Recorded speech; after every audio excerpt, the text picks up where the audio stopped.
Alright, everything working? Oh yeah, Discord stream. Test. Yeah. Still loading. Alright. Looks like that works. Alright. So, I'm gonna introduce myself. So, I'm Ratatouy. I'm a French TASer, so my accent is bad. I commentated the beginner lobby yesterday, if you watched the stream. And today we're gonna showcase Expert and Grandmaster. So, the two lobbies that are a bit longer. For myself, I started TASing a bit less than 2 years ago, and I've only done mostly min-dash tasks since then. And Obvi, maybe you want to introduce yourself now?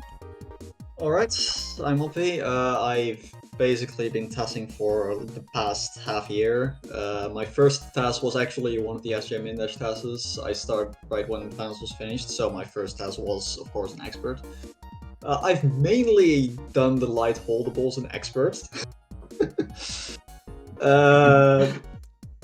But I've also done a few other things, which will definitely be funny to show off in a bit.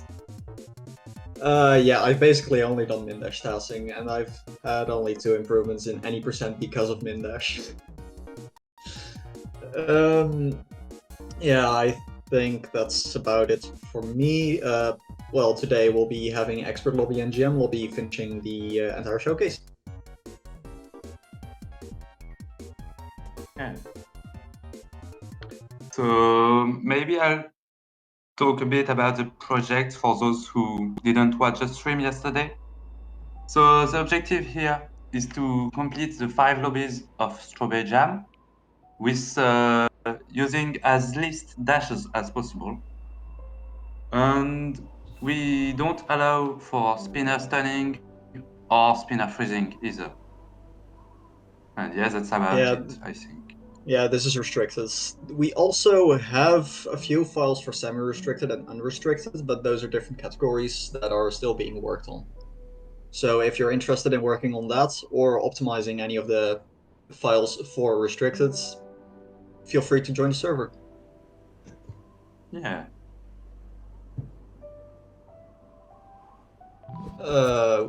Should we count down? Yeah, sure. So. All right. 3. 5. Oh, 5. 4. 3. 3. 2. 2. 1. 1. Go. That was so out of sync. Oh, counting is so hard. Yeah, especially with delay. But... Anyway, we're starting in the top left of this lobby. Yeah, I've also done the routing for this lobby, which is great. And we're starting with Metal in the Bubble. The main mechanic of this map is these bubbles, which give you a boost upwards that is basically the same as a spring. And there's these trigger fields that trigger those bubbles. Sometimes you can hit them multiple times and it does silly things. And one funny thing about those bubbles is that when you hit them, you teleport instantly to the top, so you can clip through spinners. Yeah, we'll be seeing that in room number 5, which is like 2 rooms from now.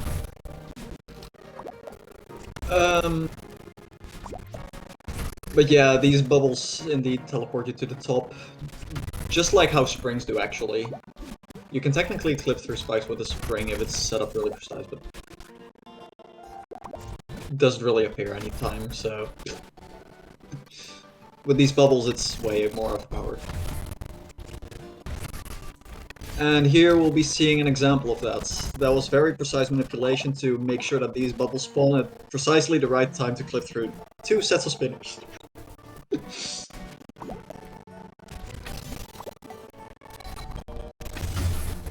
Trying to resync a day there was also not funny.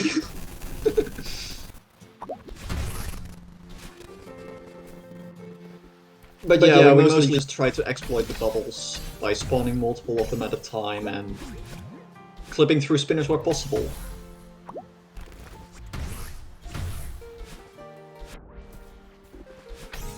Oh yeah, and we crouch jump through there because funny. Okay, now the Theo section, which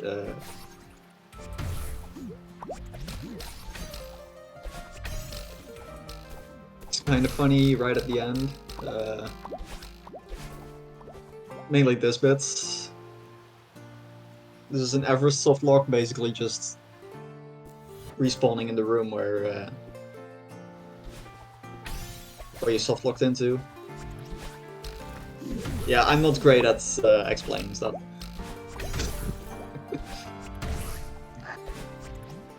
So it was the same thing yesterday.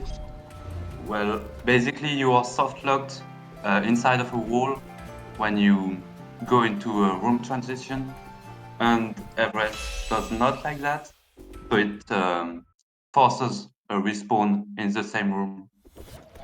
So you Oh, and not right at soft the locked. end, you saw like a 5-tile vertical gap that was being bridged with Theo. The way that works is regrabbing on the final frame of your jump basically gives you like 1.75 extra pixels, and it's barely enough. Yeah, there's weird stuff going on with regrabs. Anyway, clockwork.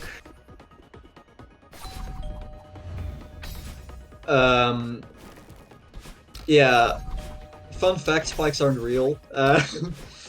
We regained our dash on one of those spikes because it's trigger spikes, and trigger spikes don't have the same prevention measures as regular spikes. And there's just a lot of weird stuff going on here. We actually just lose all of our stamina here trying to get across.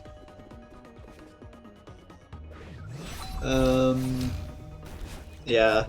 This map is just really dash intensive, and it's really hard to save dashes at all. So we have to think of some very interesting things to avoid using dashes. And I absolutely hate this room because it looks like you can save a ton of dashes. I only managed to save one. And I managed to save this dash. You actually get pushed into the spikes there. That's how precise that nonsense is.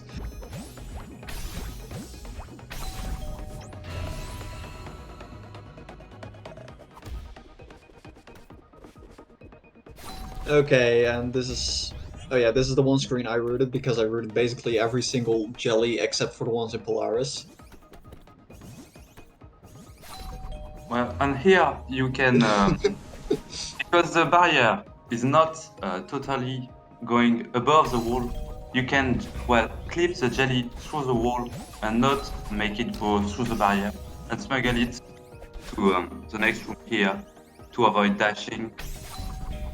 Yeah, so we do some silly movement with the jelly, and stuff works. Unfortunately, you can't bring the jelly over because this vertical distance is just too much. And it's really unfortunate because it would be so nice to just smuggle a jelly throughout the entire thing.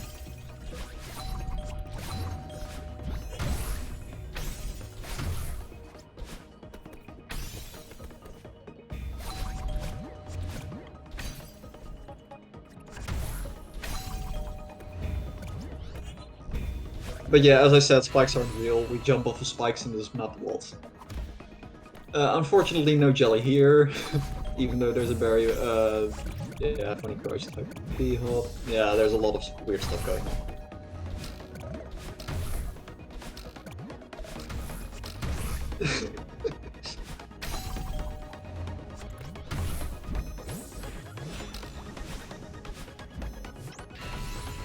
And there's like stuff that would save a few dashes, but you get one specific. You just don't get one specific block, and it's just really annoying.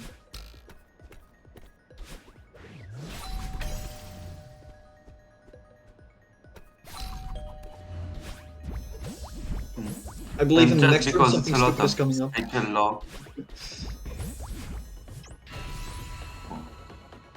I'm just... Yeah, okay. This final room has something really stupid. because you don't need to collect every coin, and this room does something really funny because it avoids one coin. It's not too special, but yeah, we don't down dash on these buffers.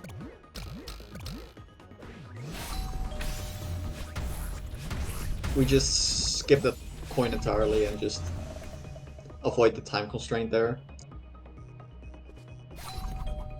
Yeah, I think it saved like 6 dashes, something, Yeah, it something saves like 6 that. or so dashes, yeah. Because spamming down dashes is not great when trying to not Anyway, dash. Clockwork, one of the most dash intensive maps in like all of SJ. Next up, Ethereal Ascension. I drafted this thing. I am not proud of this draft, it's really slow. So I'm very sorry for the next 5 minutes. But basically the main gimmick is these lanterns that go up, and it's difficult to go down with them, except we found something that makes you that allows you to go down with them, and it just takes ages. Yeah, it's a lot of this. Reverse jelly ladders. I tried to avoid using it as much as possible, but like, you have to go down a lot. At least you can combine it with some horizontal movement, so...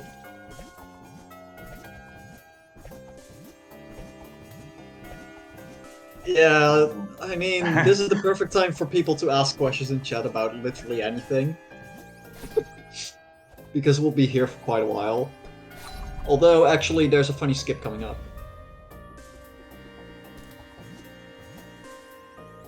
Because we are not going to do this room.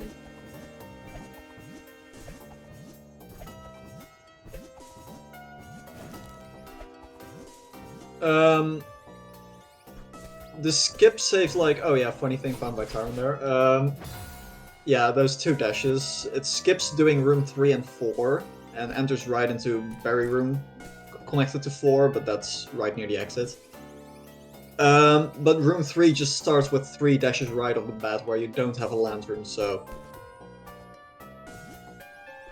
It's just not worth to not do the skip.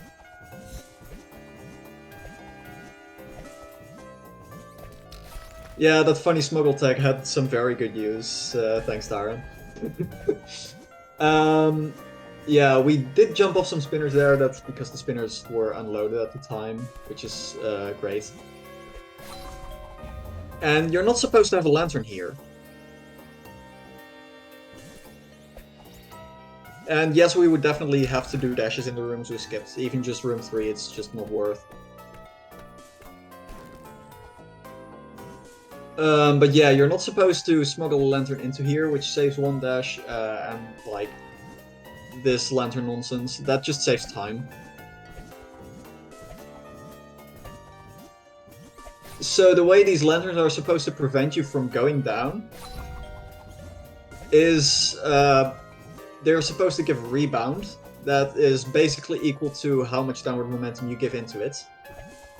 There's probably some other conditions also involved, but that's basically what it gets down to. I think it doesn't do it when you grab the thing from a jump. Yeah, this is an unfortunate dash, unfortunately. I'm just rambling. Oh, this part is really fun. Gravity is lower here. So this takes longer. This takes way longer because the gravity is just not being kind to us. But those lanterns are really strong tools because they can give any vertical movement, be it up or down, infinitely. Well, as you can see, it's long, but it's only 4 dashes. Yeah, for now. The next dash is the heart. I can tell you that much. We're doing like the entirety of this dashless remainder, like...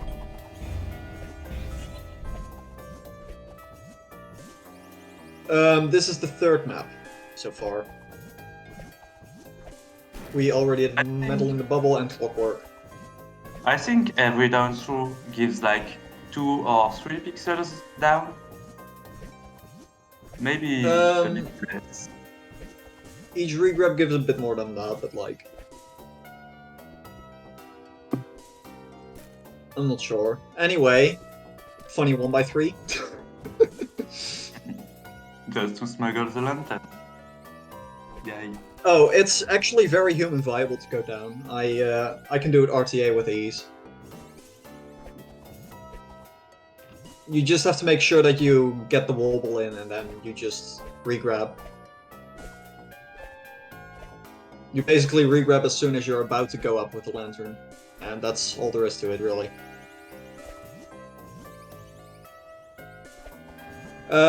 Yeah, downwards laddering is also a very fun thing. With 2 of these lanterns you can do some weird stuff, because you can just constantly get the downward wobble without getting the upwards jank. Didn't really get the chance to highlight that because I was distracted. Alright. Buffer balls, my beloved.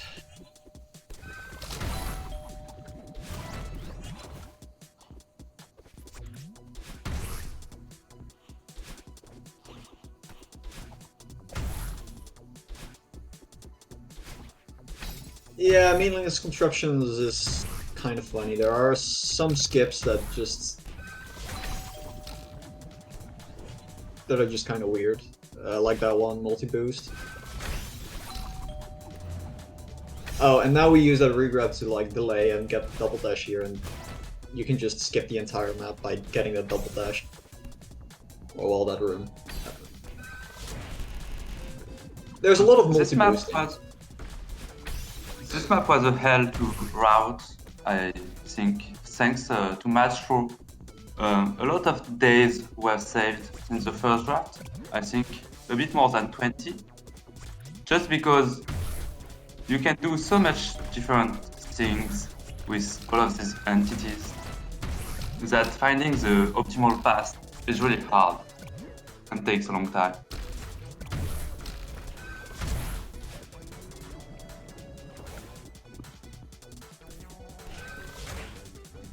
Oh yeah, there's a weird skip going on here, where we just take a detour to here, and we're gonna grab that puffer ball. And what that does is, it lets us skip going one cycle at the very end, where you actually are supposed to get a puffer ball, and we just use the puffer ball we have here.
Do we need to explain what a ground wall boost is?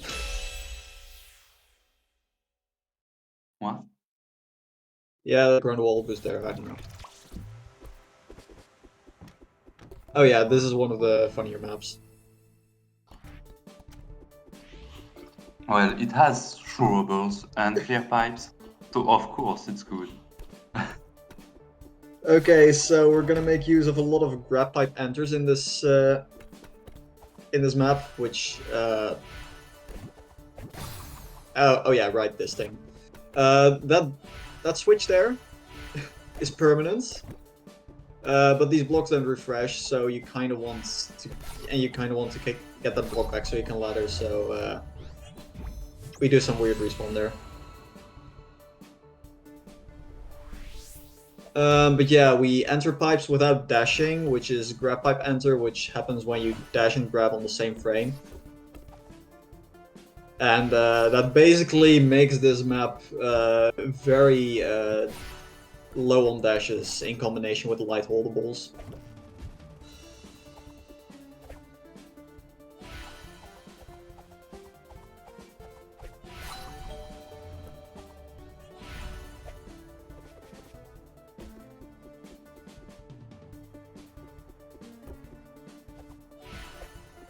Yeah, this map is just great for min dash.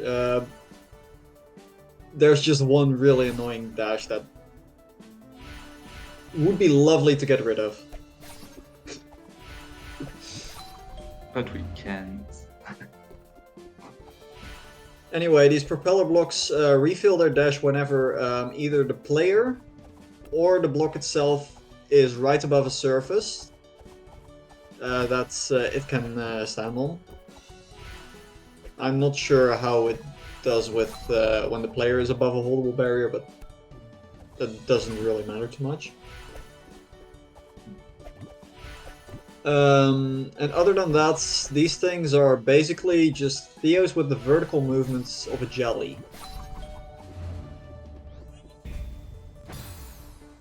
Oh yeah, this is the one dash.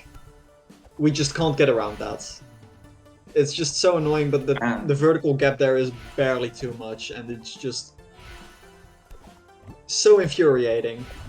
Oh, and you also kind of see some remnants of the fact that we found grab pipe enter after this map was drafted. In the sense that we kind of avoid pipes like the plague.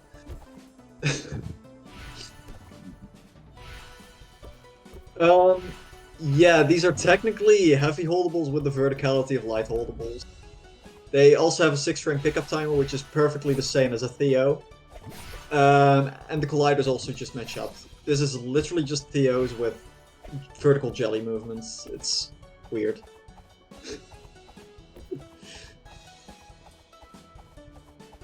But it's pretty useful because you can collect the hurt with them. And jelly ladder. Yeah, it does in fact allow you to collect the heart, which is neat. And of course, we've exploited it several times for its jelly ladder features.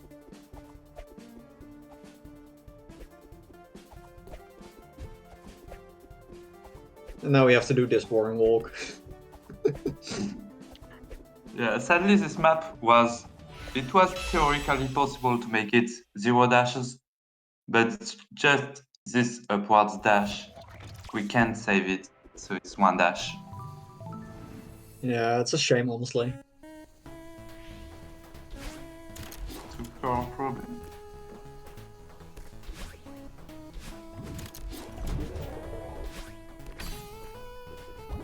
So yeah, the main mechanic of this map is, well, I have these bubbles that basically toggle between hot and cold core states, being red bubbles or green bubbles. And apparently this map is a lot of fun to root.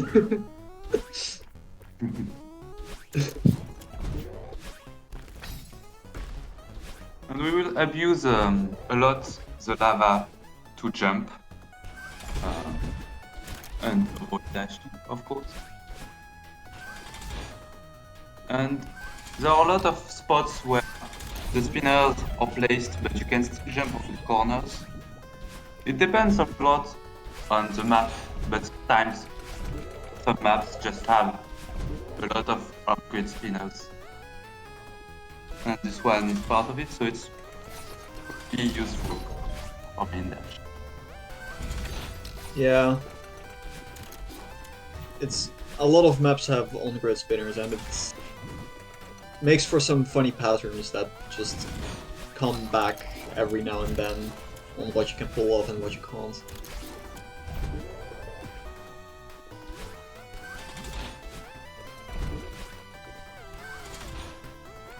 Oh yeah, this section is funny.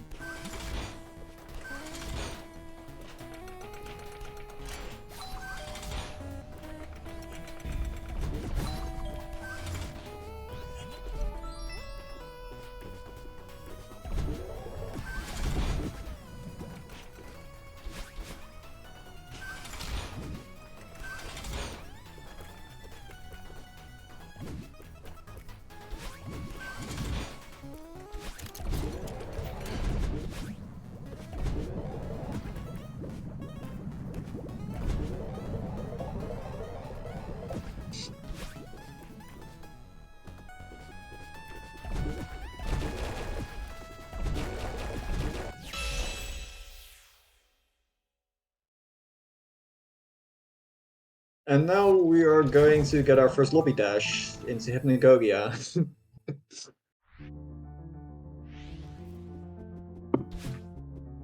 Oh yeah, this up dash here, by the way, is because this map is grabless, which is very annoying. Grab still has some uses in grabless. Namely, you can cancel your momentum from the dream block. And I believe there's also something janky that allows you to still do corner boosts if you dash into them. But that's not going to be used in this map. Yeah, on this map, well, with the impossibility to grab and the main mechanic being dream dashes, dream blocks, I mean, it's of course dash heavy. One of the maps with the most dashes, I think, in total. Yeah, even though it has a lot of skips in it. Because a lot of these dream blocks also have a little bit of floor in front of them, so you can actually regain your dash right before you enter the dream block, which allows you to actually skip like going an entire cycle in some places, like there. Yeah, it's still a lot of dashes.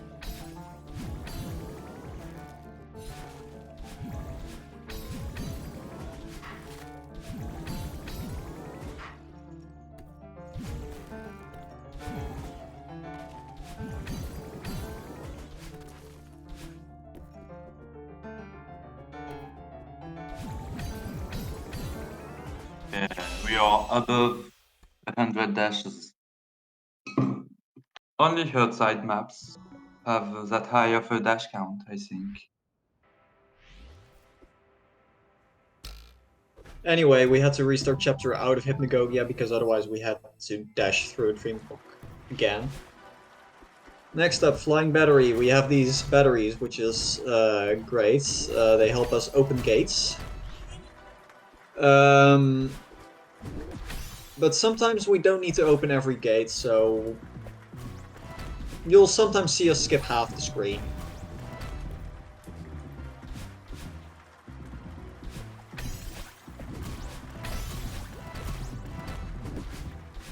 Unfortunately, some gates are very much forced.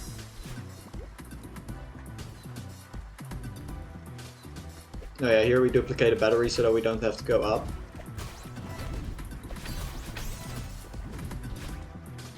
And yeah, we just sometimes do demo corner boosts to get under those gates that have spikes below them or just very tiny gaps.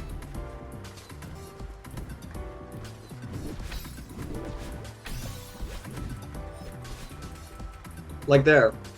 That was demo corner boost into Coyote B hop into another bunny hop into another Coyote B hop or something stupid like that. Crouch combo.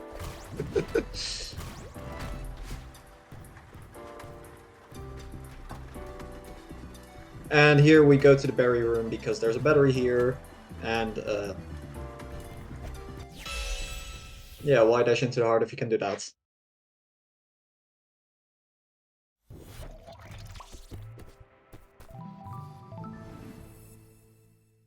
Next up, Mosaic Garden.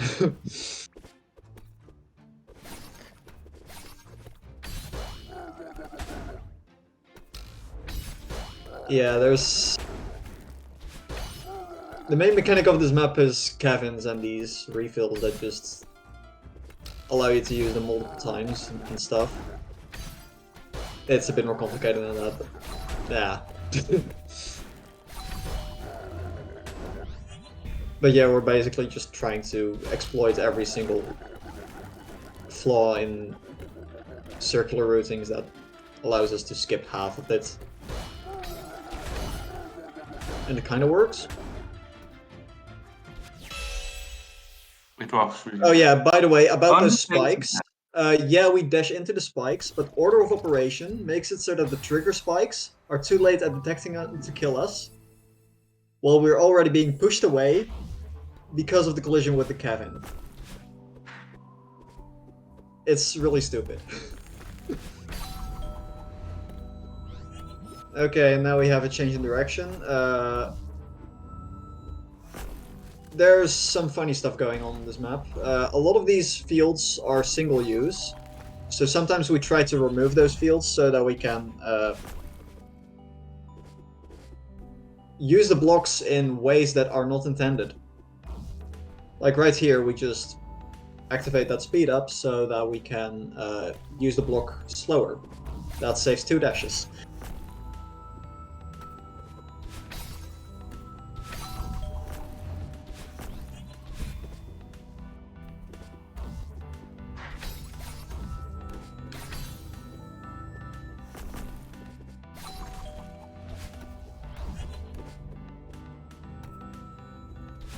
It was very fun to save dashes on this. There's like a lot of weird routing that you can do.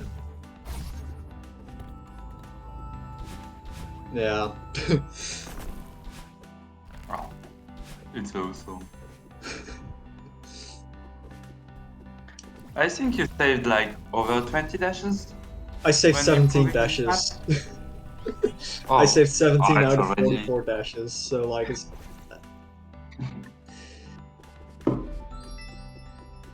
Yeah, there were a lot of options on the routing that were not explored yet. Oh yeah, here we moved Bino away so we can unload some spinners. That also saves like 3 or so dashes.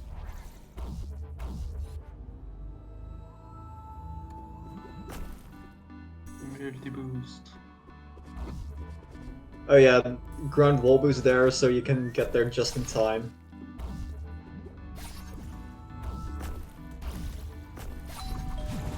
And I believe that rerouting alone saved like 5 dashes, so yeah.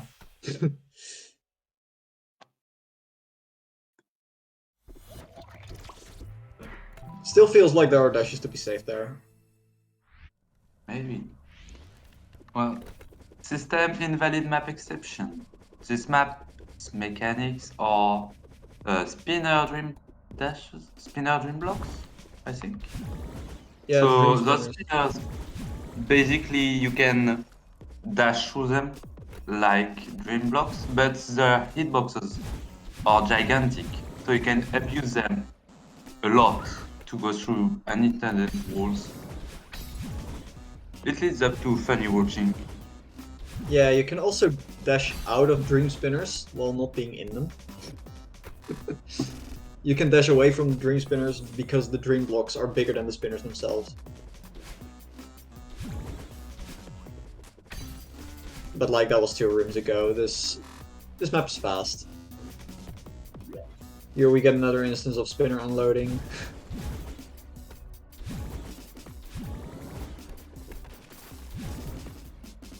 And yeah, we just make use of some unintended warps here and there using those dream spinners' massive hitboxes. You only have to have 1 hitbox of your player inside a dream block to stay in dream state, so...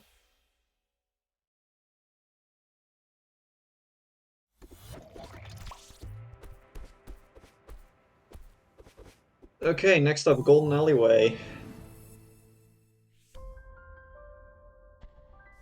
Funny grab map. But less funny dash block map. Yeah, the dash blocks or swap blocks are a bit annoying, because there are swap blocks that work on parity, and if you try to save 1 dash, you'll probably get screwed over by those blocks because they're on the wrong parity and you have to dash once more anyway. And yeah, toggle swap blocks are just really infuriating for that reason.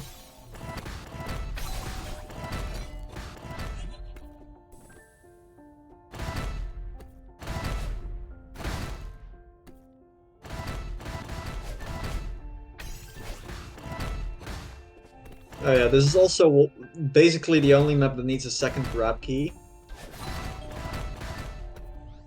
Because, yeah, we try to pull off weird stuff like DCBs and you have to keep grabbing for that, and you need a second grab key to toggle the gate again.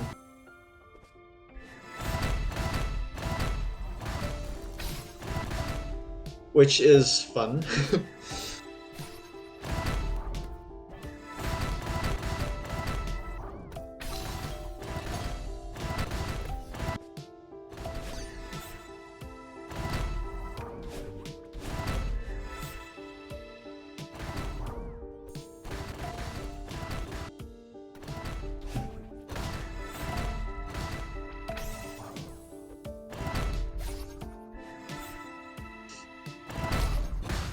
Yeah, pretty sure that this is in fact the map that's basically the entire reason for a second grab key in the TAS. I've never seen another map with a second key, personally. Maybe it's Maybe there is one, I'm not sure.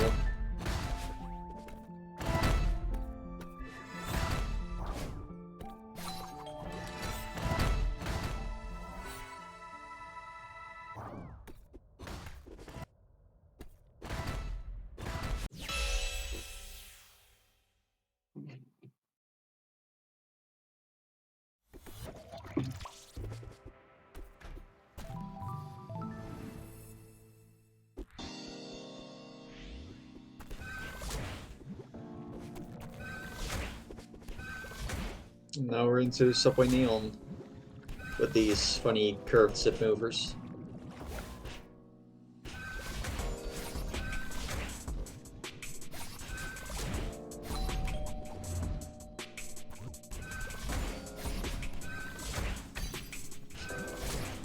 We're mostly gonna try to abuse block boosts in this map.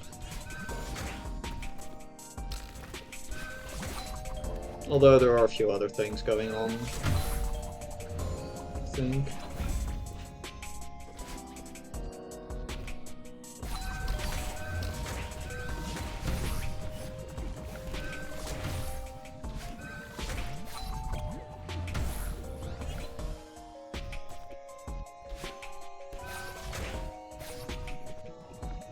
And one other tech we use a lot is when we do a multi-boost, sometimes you can finish the multi-boost with a neutral climb jump. So after, you can activate a wall boost and cancel all of your speed to not run into speeders, but still have the speed of the multi-boost at the start. So here, for example.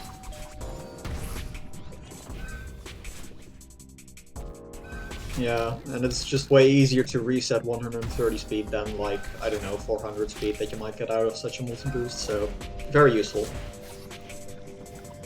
Oh yeah, these spikes are one pixel too far in, so they just don't work.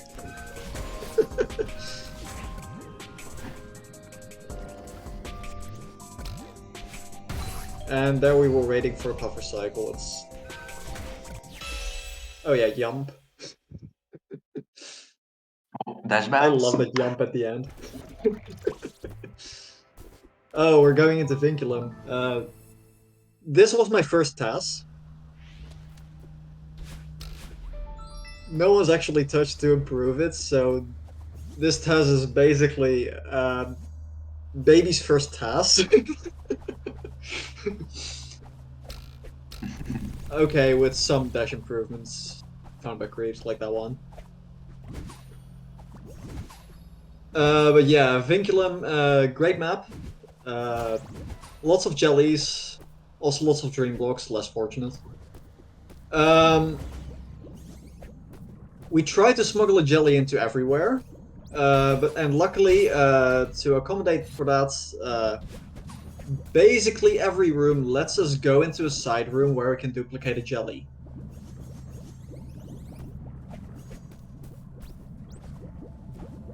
There's like maybe one or two rooms where you can't, but for those rooms it doesn't matter. I don't know what the design philosophy behind it was, maybe so that when you fill early you can go back and re-enter. Here we dash into that switch, which just works. So we can smuggle a jelly into here.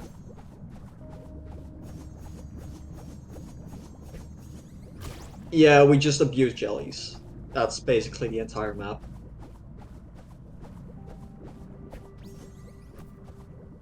Oh yeah, the jelly hit the ceiling, which makes it go slightly further, which allows us to do this. Which is fun, and also thanks to creeps for finding that.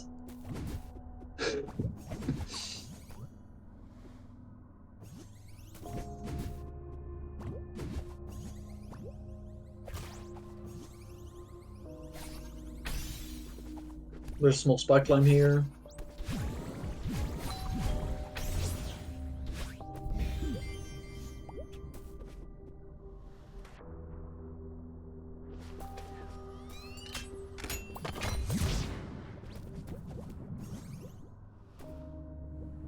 But yeah, you can just see jelly duping everywhere.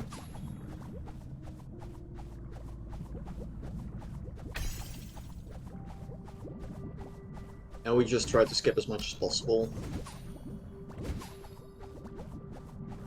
You can probably optimize a lot of this, but I have no clue how to optimize jellies.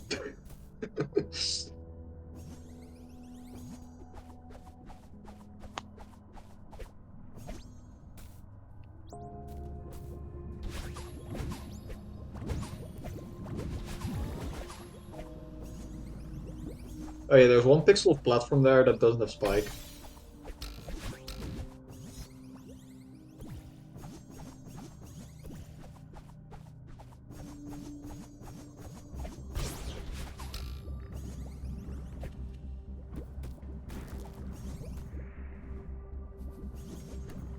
Another tube. Yeah, basically if we get jellies anywhere, we try to dupe them. There's like 2 exceptions. One of them already happened, where we smuggle a jelly in from previously. The other one is 2 rooms from now? I forget if this is 9 or 10. I have no idea. I didn't touch this map because Yeah, that I'm was not 10. a fan Okay. of Nightfall levels. We don't dupe the jelly in the next room. We also don't get the coins because, fun fact, you don't need the coins.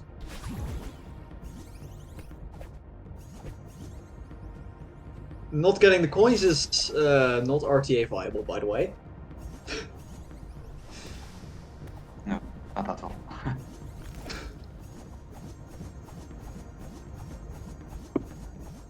Because there is coin blocking the way, but you'll see we can go through it. Yeah, silly spike fall. We're just moving with the spikes every frame so the spikes don't kill us, which... Great! That was something. Oh, overground lean. So this map has bounce helper enabled, so we can't grab the walls. So when you try to not dash and it's impossible to grab, the only thing you have left is jumping. So it's a bit hard to move around. It's only jumps. So we have to dash a lot. But still there are some cool skills. Yeah, there are still some funny things to see here. Like a lot of unintended routing. And I think there's also one dev intended or mapper intended skip. Was it in? Yeah, it's in this room.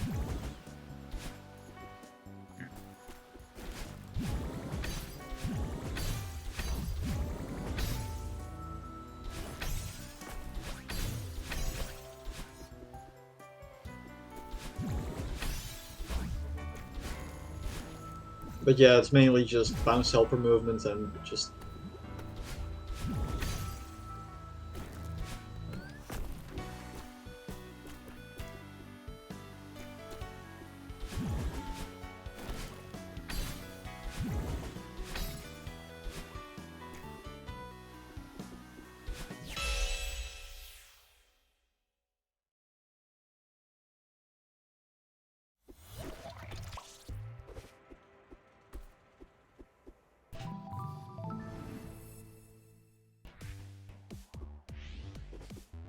Alright. Floating points. This map was surprisingly easy to analyze for trying to see if there were dash saves, because for every single dash it's very clear where the dash is needed.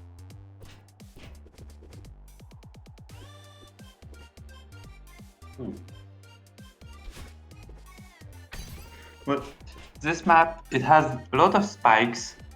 So you'll see a lot of spike climbs. They are really, we have used them a lot. And the movement is quite, it's just really satisfying to watch. We should probably also explain that these fields actually like set your gravity negative, and that's how they work. yeah. So you can also slow fall in them to go further down. I didn't know that. I believe it saves like 2 frames in any percent. Oh wow. Yeah. Oh.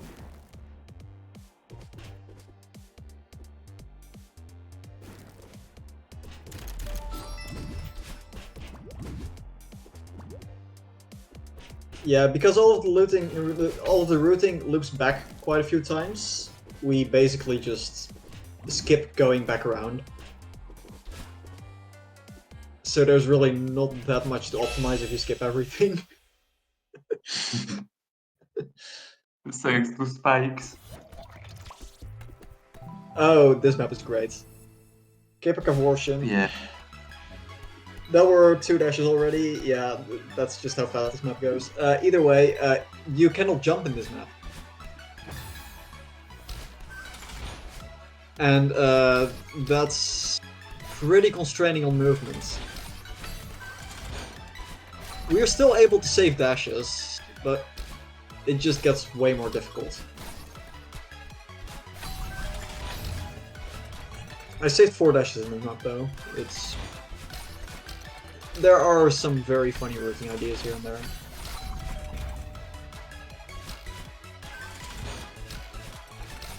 Jump still has 2 functions in this map though. One of them is slow fall. Yeah, that flop here. But the other functionality is a bit more niche. But it allows us to not carry the momentum of a zip mover if we try to let loose of it. If we just release grab, we get momentum from the zip mover. We don't if we press jump along with it because of the way jumpless has been implemented or something stupid. And we'll see that being used right here, right in this block. There's like 3 frame perfect things going on with that one zip mover. It's really stupid. It saves 1 dash.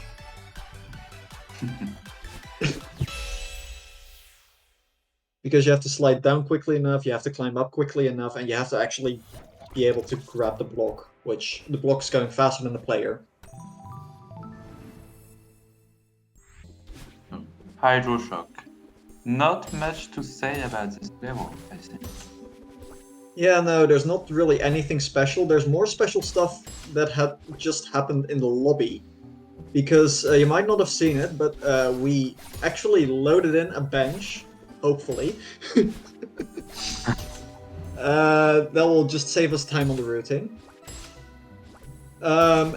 Because for some reason, the bench right near the heart gate can actually be loaded from within Hydroshock in the lobby.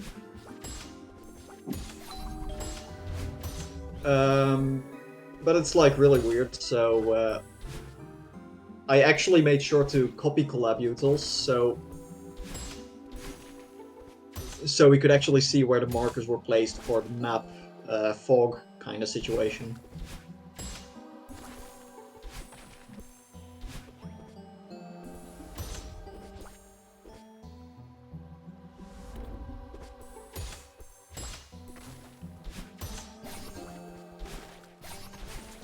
I don't know how any percent does the routing for its lobby actually. I don't know either. We are just kind of constrained in like how we have to do our movement, because like you see how we went down here? This lobby is split into 2 sections, where the bottom section we can't just go back up from there, so we have to get back with a bench or restart chapter. And we chose to use the bench near the hard gate for clear reasons. Routing the expert lobby was really complicated because of Hypnagogia, where you had to restart chapter, and other possibilities with benches. to get to the outside faster after clearing all of the maps.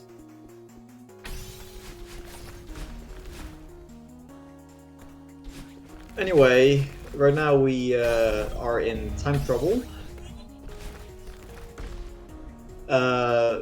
This map has time crystals which teleport you back after a certain amount of time, which kind of makes us have to do some fast movement here and there to make sure that we actually get coins in time.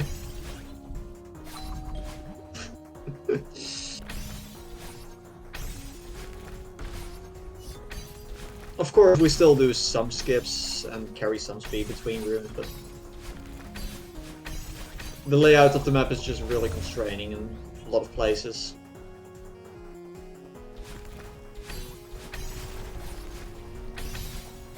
There were some dashes saved on this last week though, like 3 or 4 of them.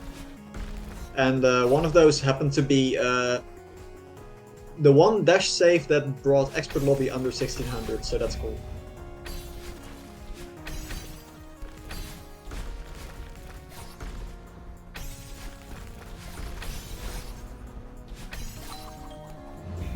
Oh, it was 4 dash saves? Cool. Oh yeah, it went from 95 to 91. Yeah, checks out.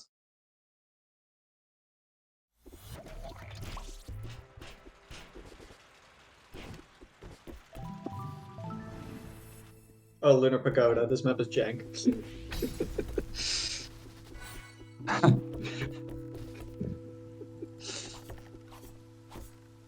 So this map is grabless, because grab receives a different functionality in here.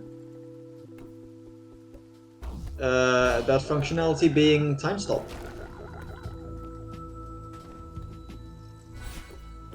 And what you stop depends on what crystal you last grabbed, I think. So you can either stop entities or Madeline. Yeah, basically what's going on with these things is, okay, here we're gonna skip a green one so that we don't actually turn into the same thing as those green entities.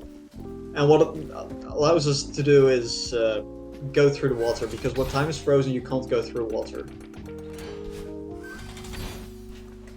So we need to make sure that we can't... We have to make sure that we can actually move when time is frozen and that kind of stuff.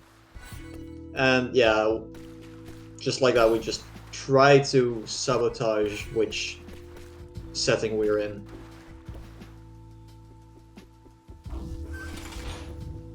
And one this thing room is you see.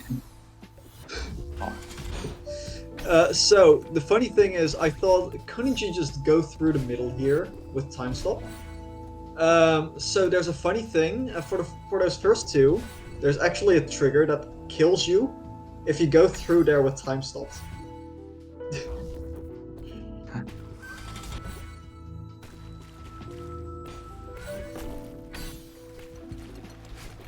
And here we go back because it's cheaper to just go around. Anyway, what were you going to say, Ratatouille?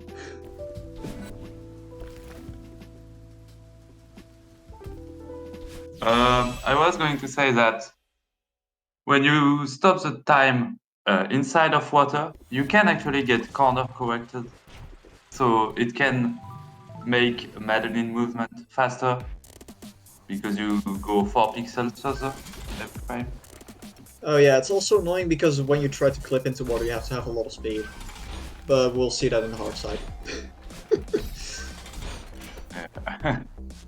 Anyway, Plasma Reactor. This map uses a lot of zip movers, and it has a lot of speed requirements, so we do the only thing that we're supposed to do as Mindesh, which is multi-boosting.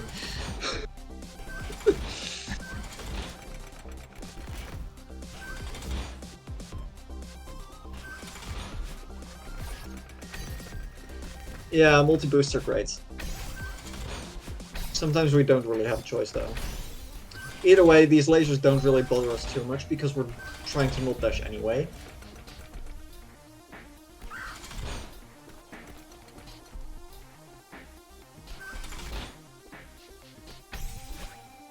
Instead, we're just trying to find places to multi-boost and Yeah, the demo is also a thing.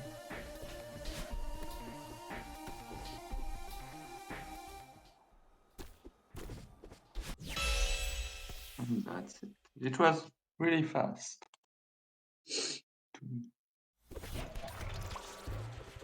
And now we go all the way up into Narrow Hollow.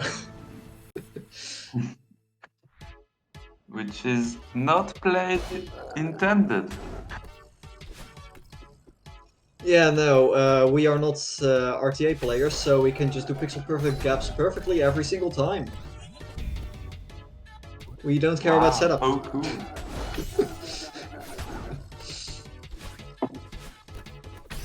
So we try to use every single exposed corner as much as we can. Are any levels played intended? There are maps that are mostly intended. Yeah, like I think Pinball inside Purgatory yeah. does have too many skips. Mostly Grandmaster or Expert maps.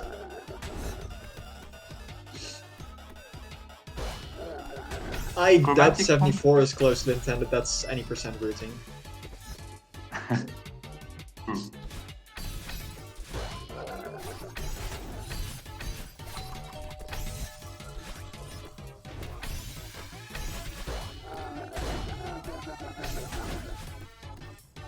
The music is so great.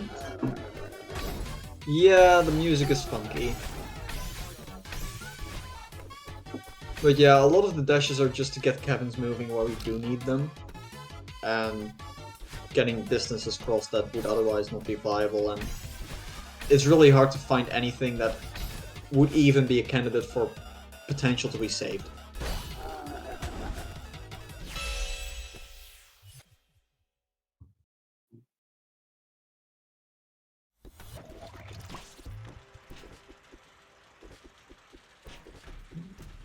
Moving on into Stormrunner. This map was also drafted by me. The Main mechanic of... Oh. Do you want to explain it, or...? Yeah, maybe I just explained the mechanic. I let you explain. So you have cloud refills where when you dash you spawn a cloud, single-use cloud, and jelly refills, which spawn jellies, of course.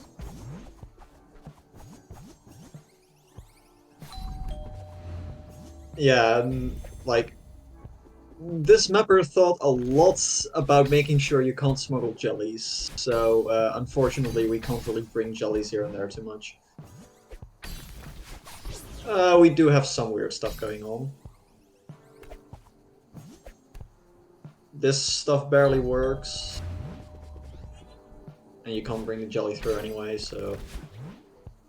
Oh yeah, and this screen has a very funny situation. Because we can just go back and use this jelly and collect another jelly dash. And now we have 2 jellies. And you're not supposed to have 2 jellies here. Yeah, another jelly ladder. Yeah, we say goodbye to one of the jellies here, but we don't need it anymore anyway, so... And there's a barrier there, so not worth.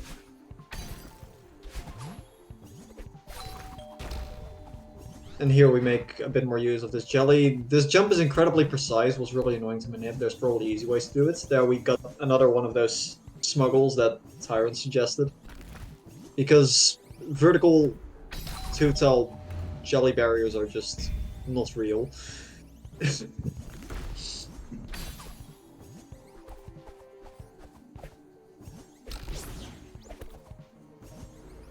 And you can do stuff like that. That was a very funny dash save. Oh yeah, that jelly is inside that crumble platform right there. So that crumble platform will not regenerate until that jelly goes out of there, which allows us to take our time. And we don't need the speed that you normally get from the switch gate anyway. We have 2 jellies. 2 jellies is way more overpowered than speed chain. In this case, at least. You mean dash.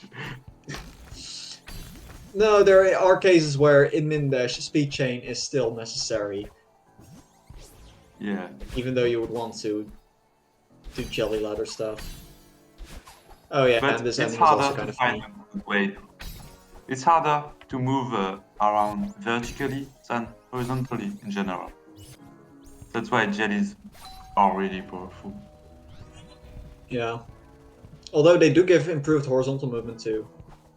You get a maximum speed of 108 instead of 90. Yeah. You're saying ATPX8 says Expert has a ton of jellies. It's like 5 maps. Well, it has a lot of maps with heavy throwables too, with Mad in the Bubble or Flying Battery. Yeah, that's like 4 of those. Anyway, Fortress Fall. You can basically not save any dashes in this. A lot of this is because of distance. And it's just really annoying.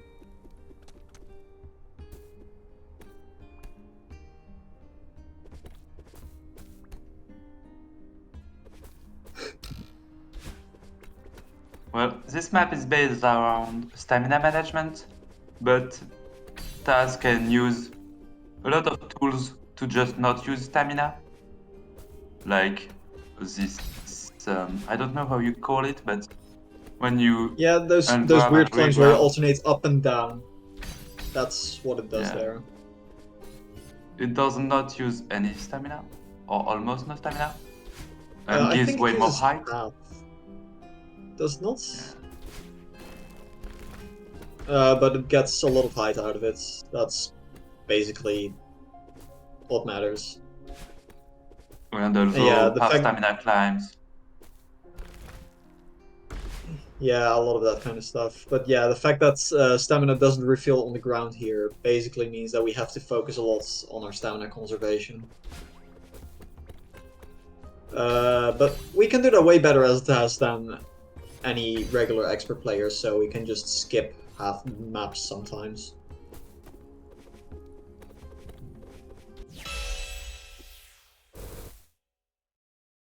And we actually quite literally skipped half the map because we went the other way in Crossroads. Oh, downside. Yay. Okay, so downside is very fun. It disables basically all tech. And uses reverse dream blocks. And it gives a higher gravity. Wait, it does? I see. Or maybe is it just weaker dashes? I think the wind might just make an illusion on that side. I'm not sure. Anyway, for some reason... Oh yeah, the crouch spam walking, that's also fun stuff. Wait, dashes really are shorter in here? Oh, funny. Oh yeah, and super and hypers too. But we don't dash, so it does not really matter. Flashing lights warning Oh yeah, flashing for lights warning indeed. psychokinetic. Because we're gonna do this with a speed up. We are waiting for spinner drift. For about 100 seconds. Oh yeah, with the reverse dream blocks you can indeed dream double jump. Anyway, I think that's most of the spinner drifts. Well, Yeah, it was sped up, so fun stuff. And that spinner drift was for the final section there, I think. And here we wait for another drift. This one is twice as short, so about 50-ish seconds. We're just trying to get certain spinners in the same group. Yeah, technically we can stun, but if we have enough speed and the spinner is in on multiple spinners are not in the same group or in the same group, you can have a larger frame window before the spinners load. so not have to stun the spinners to go through them. Yeah, it's basic. This map is basically just two speed chains, and waiting for drift from both of them. It's wonderful. Okay, Garden of Katara. Another map that's gonna show us how fake spikes are.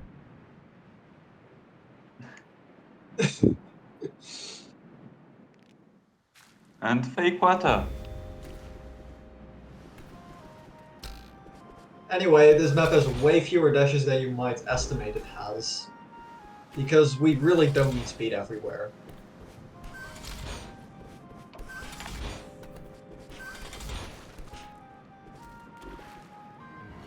This map mainly uses zip movers and these two kinds of flower patches, which the blue ones work like springs, except when you grab they don't act like springs. And the pink ones which make your dashes and your attack faster.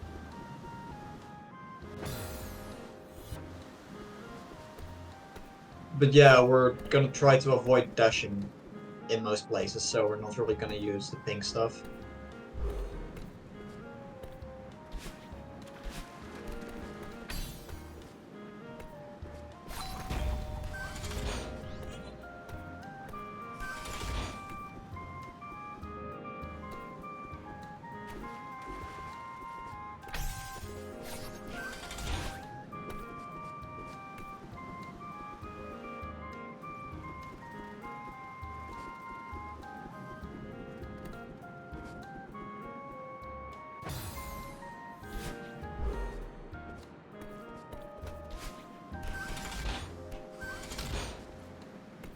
The pink ones are just for the tech. Yeah, we are not doing any tech on the pink ones, except for maybe one hyper.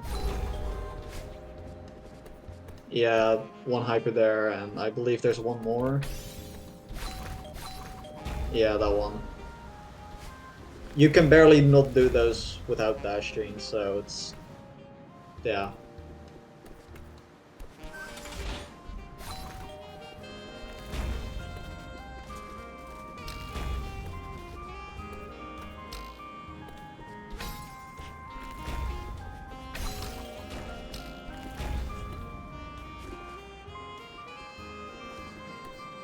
But yeah, spikes just leave a lot of exposed corners, which is perfect for min-dash.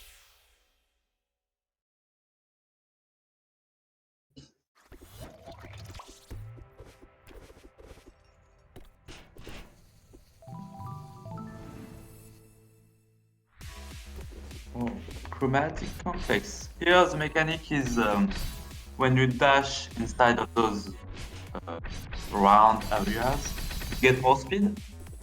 So you have to dash to do things in this map. So it's of course it's dash heavy. But there are skips to just not do the room or not collect coins. You'll see later. Or use demo hypers, that also works a lot of the time. Yeah.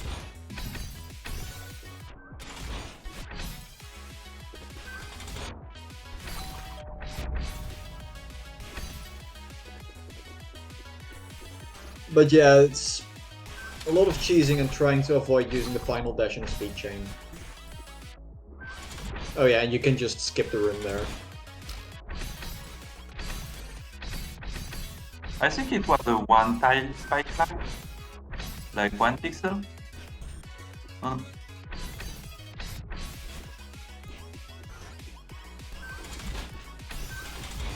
I mean, the slowdown that those circles give you probably helped with the climb, but still probably kind of awkward.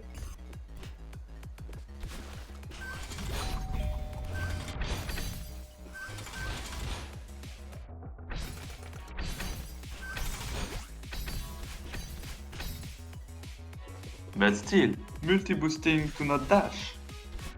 Oh yeah, and you can All just the collect the love. heart like this. You don't need to do a hard ultra.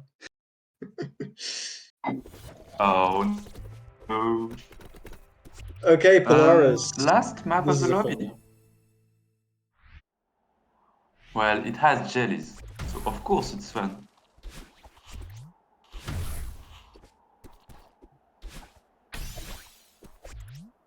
So yeah, this map has puffer balls and jellies, and we do not use the puffer balls in their intended way. I don't think there's a single instance where we throw the puffer ball and dash right after it.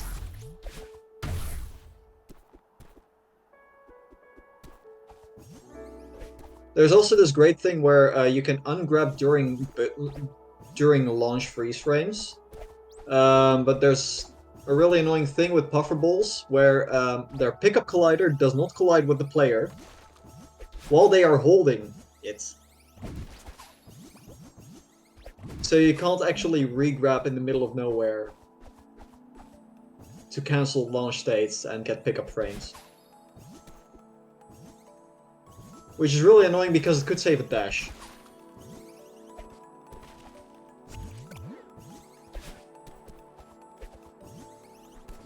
Anyway, most of this map is just smuggling jellies.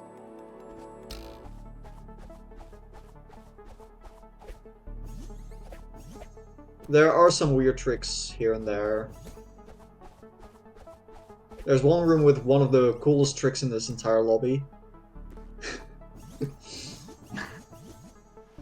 Perfect spot. I think it's this room? Is it this room? I don't know exactly.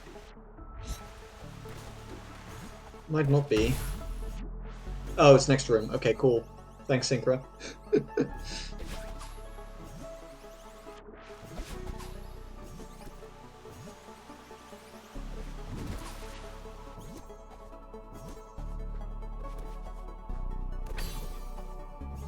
Here we just try to get hides. It's... Trying to get hide with jellies is funny.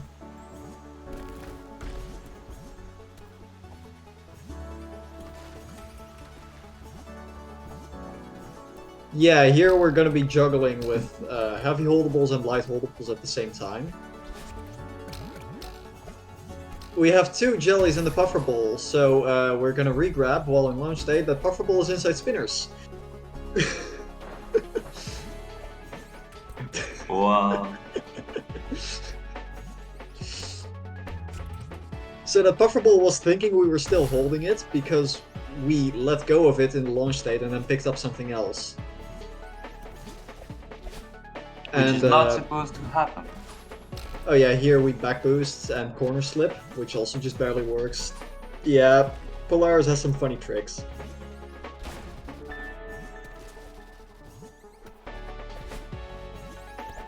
Technically, with the stuff going on in this map, you could also keep a dash, maybe, but it's probably gonna cost a dash to store a bubble dash.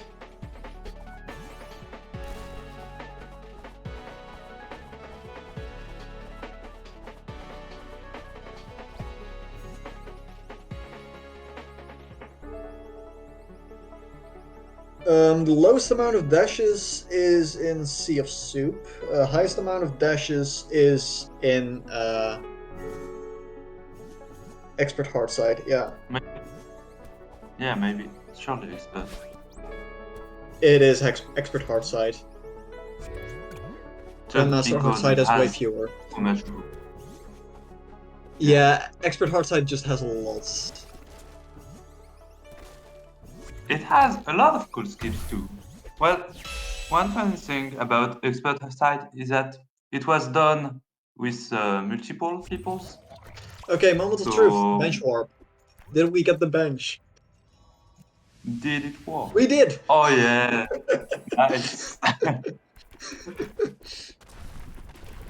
So what I was saying is that the hard side was done with thanks to Psygamer, Benatran, Jade, Obvi, and Melo Mantra.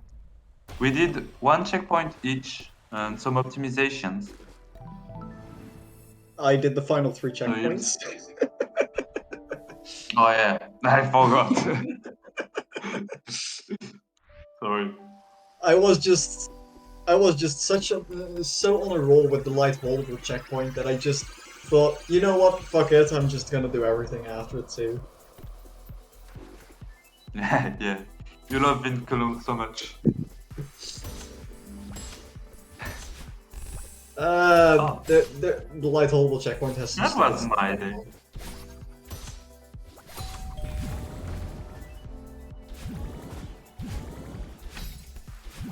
Anyway, a lot of these rooms are just using similar tricks to what we've already seen in the maps themselves.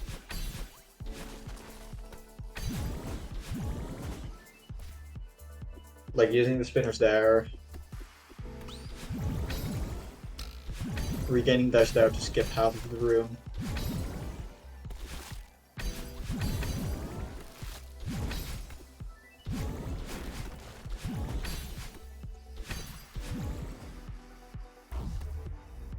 Oh yeah, there's a really cool skip here. Yeah, we can get pretty much infinite lift boost if we arrange multiple moving blocks like this. And just new!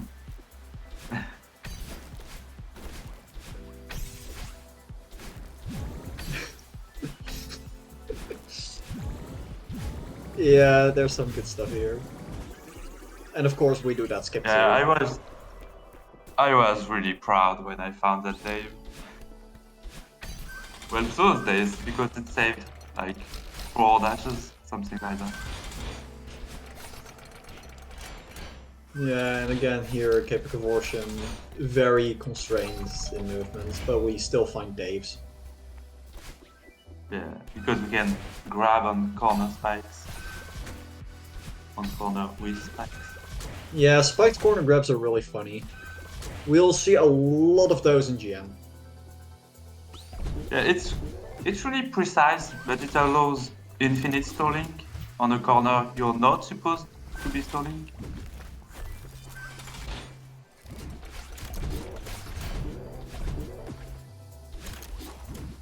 Yeah, stalling is helpful.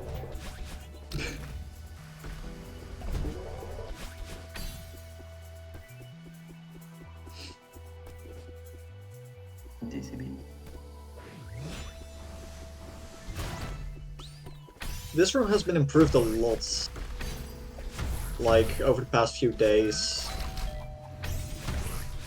And like, right when the deadline hits, so some of the Daves aren't even in here.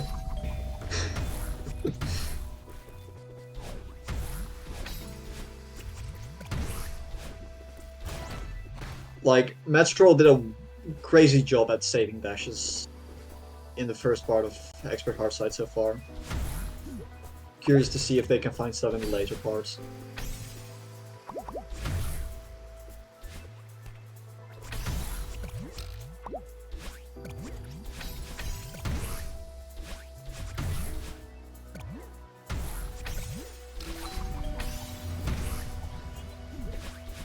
Yeah, the metal in the bubble flag is just really constrained. So we save some dashes, but the routing is still rather normal. Yeah, and we are already at like 140 dashes. We still have more than 10 rooms to go. Yeah, we're Well, only at the 19. third checkpoint right now.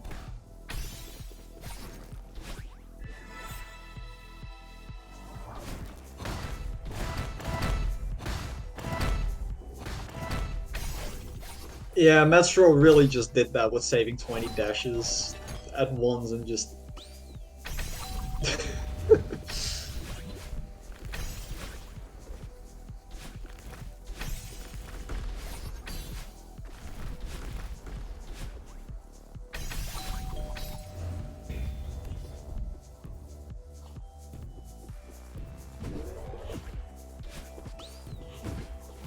Anyway, we're doing Flying Battery a lot like any percent, at least with this skip here, going through the spikes.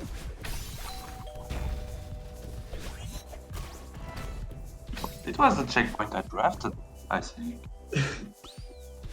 Yeah, I think this was the checkpoint you were drafting the later parts of, because you ended up resyncing the checkpoints I did into. Maybe. Well, clockwork, of course. A lot of dashes. You can't do much about it here.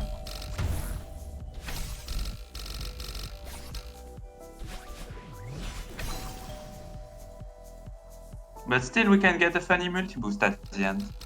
You'll see.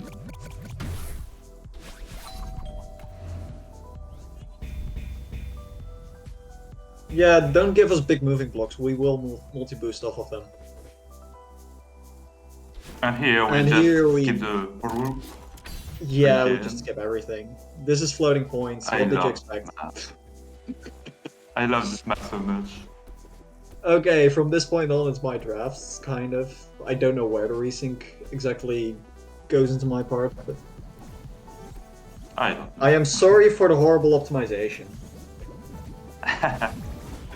Well, it's laddering. What can you do about it? Anyway, this barrier is not good enough to prevent us from smuggling 2 jellies. And the deco is not very good at keeping us out. Goodbye! This room is very horizontal, followed up by something very vertical, so our ladder will perfectly line up.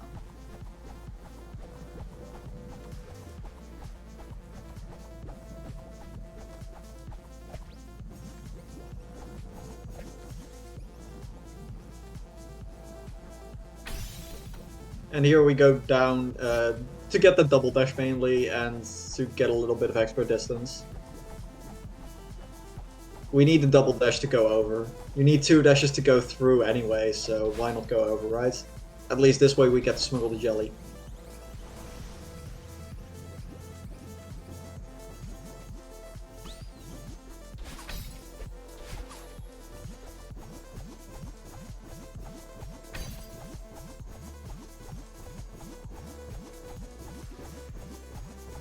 And here we dump a jelly right so that it has 1 pixel to hit the ceiling.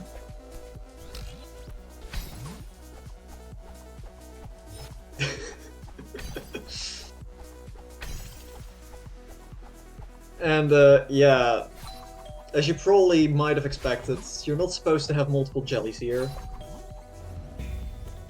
But we'll get multiple jellies wherever we can get multiple jellies. I don't think there are any places where you're supposed to get multiple jellies, honestly.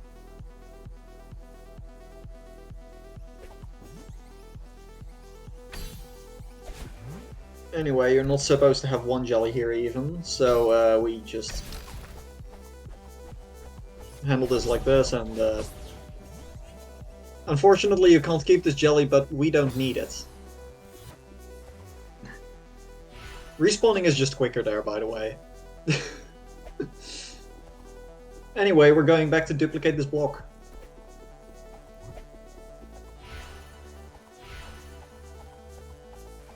And we're gonna go on a little adventure.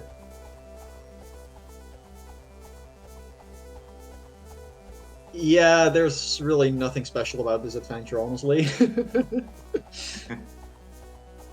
We're just climbing the room.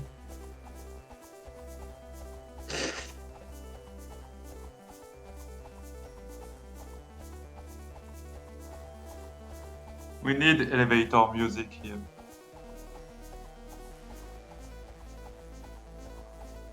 Yeah, this map does have the most dashes, but it also has some rooms that are very much just not dash heavy right consecutively. Anyway, there's a switch gate preventing us from actually going to the next screen. So, oops, we're gonna have to do this anyway.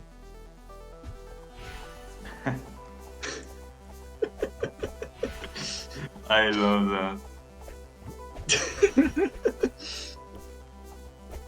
Trust me, it will make sense. It will make sense. And with grab pipe enters, this room is dashless, of course.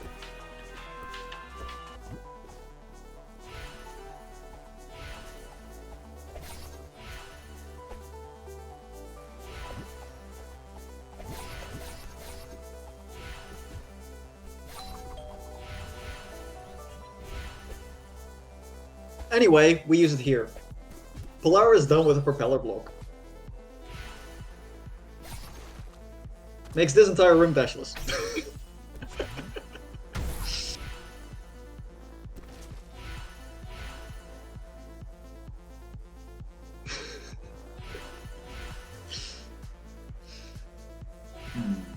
I don't think this is the intended way. Me neither. There's one unfortunate thing, which is this map in general just uses a lot of teleport triggers. So we can't smuggle things through the teleport trigger, and we get to do downside normally, except we have 2 dashes right at the start, so we just use that for some time save.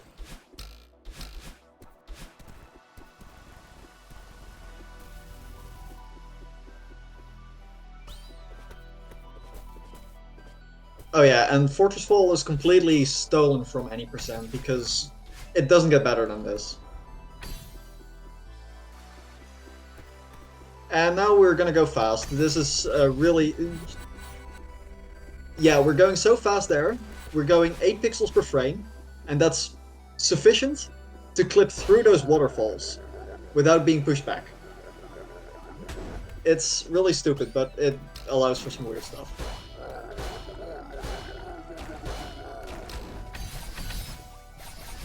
There's a lot going on at once right now. It's the pacing is just whack.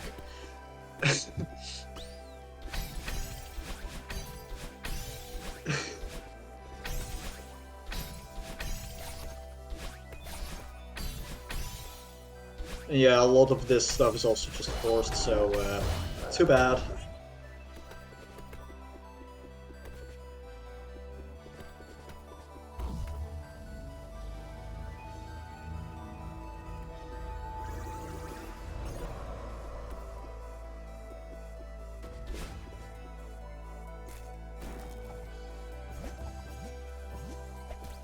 So, we're gonna dupe this lantern because we can.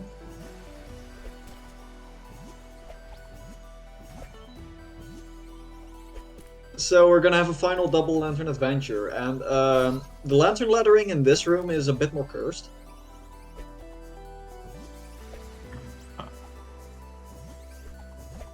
First, of course, we do regular lantern lettering.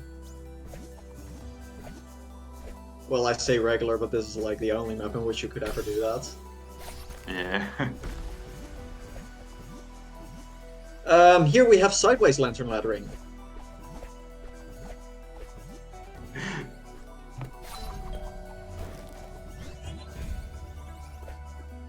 Unfortunately, you can't smuggle these, so...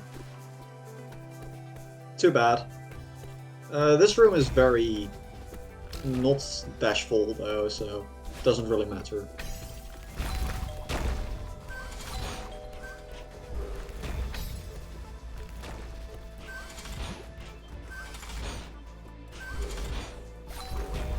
And we used the teleporter in the wrong way, but...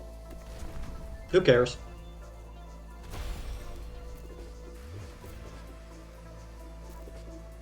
And in Plasma Reactor, any percent skips doing this coin. That skip costs 1 dash, but we can just get the coin dashless.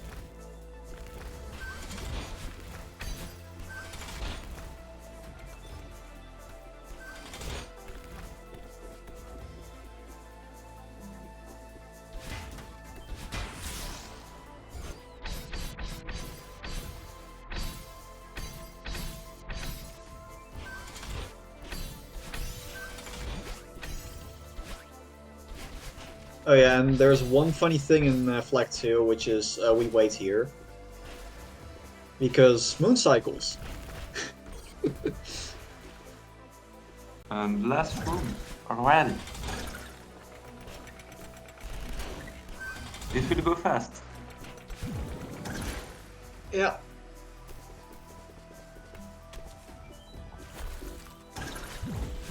It's very fun to optimize this in terms of dashes.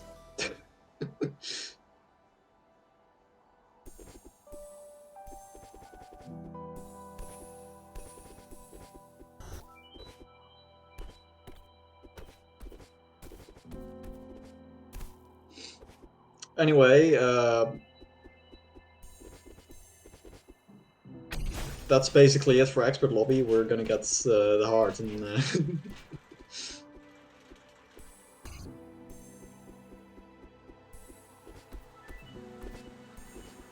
and I guess sub 300, let's fucking go. Yeah, that's so cool.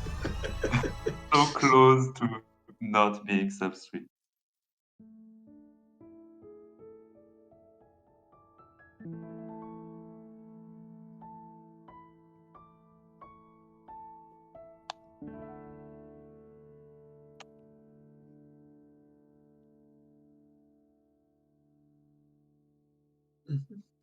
Oh Well, yeah, that's. Oh, you go first. yeah, okay. I will live here. So that was a lot of fun doing this project with all of the people in the server. And thanks a lot to everybody who participated or just came here to watch the showcase. Thanks a lot. And goodbye. Have a nice day.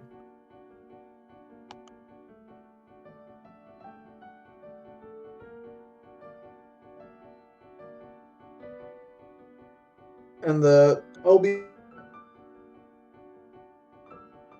sticking around. Yeah, Grandmaster, of course, which will happen shortly. I'll be right back, I guess.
Hi. In chat era. I mean,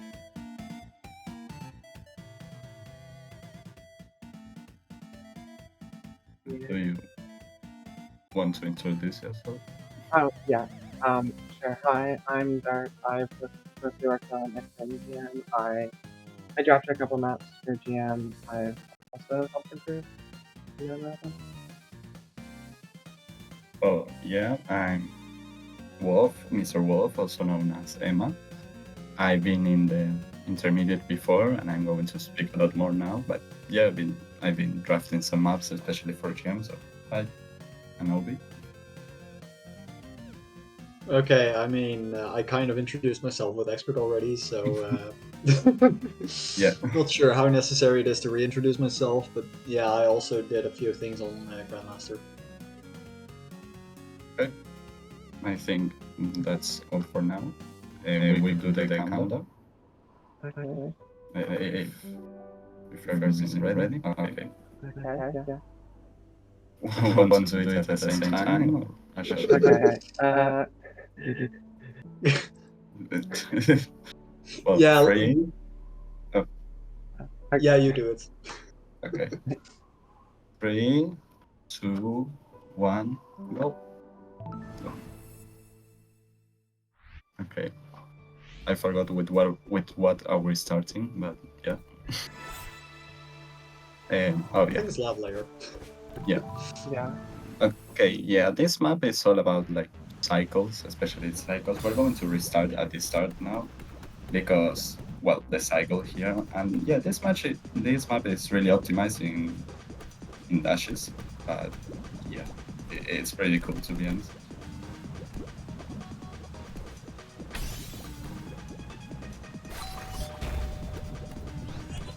Oh yeah, I should mention you can like grab the bottom of the spike so you don't die because of them.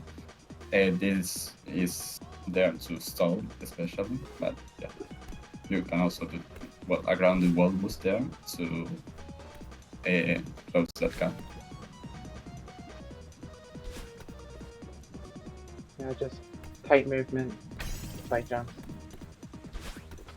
Not too complicated.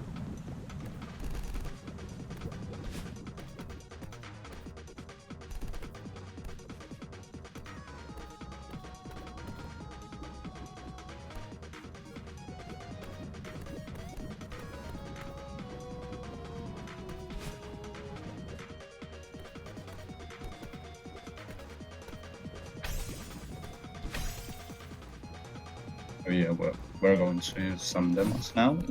There you had like a crouch jump. The gap is big enough so we can close it up. Here we very exploit quickly. control. Sorry, Oh. I need to. No, don't worry. Yeah, the map has a few trolls, and there was like one troll right there where there's a pufferfish that spawns if you wait too long there. But we use it to get slightly more height. It works on our advantage.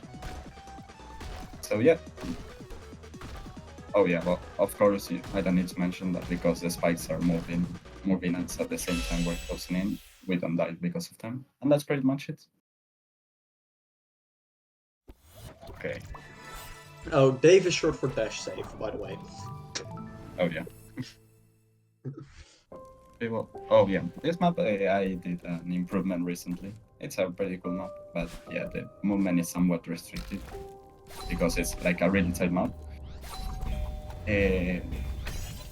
But yeah, here we're going to do a wall boost DCB. I explained what this is earlier, but it's basically we do a wall boost and turn around at the same time that we are in the right of the space, and yeah, we get a really high DCB, and then we farm one crystal, then jump, and at the same time it's respawning, just jump. Because the jump crystal is cut, we can get one if we waste it at the same time we grab the another one. And yeah, we have here upwind. The movement is somewhat messy. Not messy, the word is like, it's weirder, but yeah. So here we do a C-pop. Mostly this room consists of high jumps between the spinners, but we can do neutrals to clear them. Yeah, I think that's pretty much it. Yeah, you just skip the end there. Yeah. Unfortunate that jumps don't stack in that map. Yeah, it's a shame. Because As you will could see do that. later. Oh, sorry. Yeah, in some other maps, they're not capped, and we will use that. Oh, yeah. Spoilers. Yes, spoilers. Yeah, this map is like not really great because most of the things require you to dash, but we're going to be abusing cycles, uh, especially in the sun section. But yeah.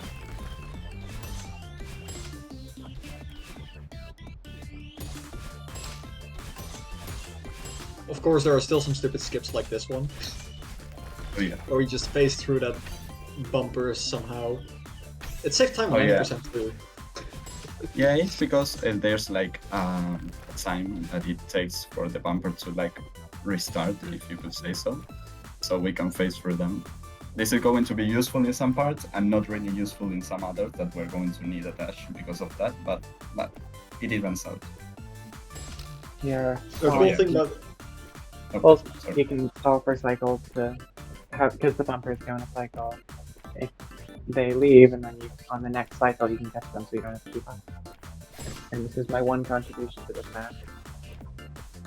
yeah, I think we might also see something like this in Symbiosis.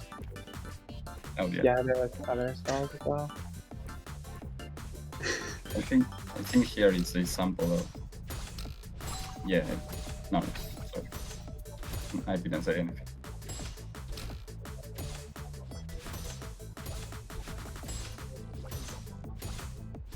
But yeah, just loads of dashes because of this restriction.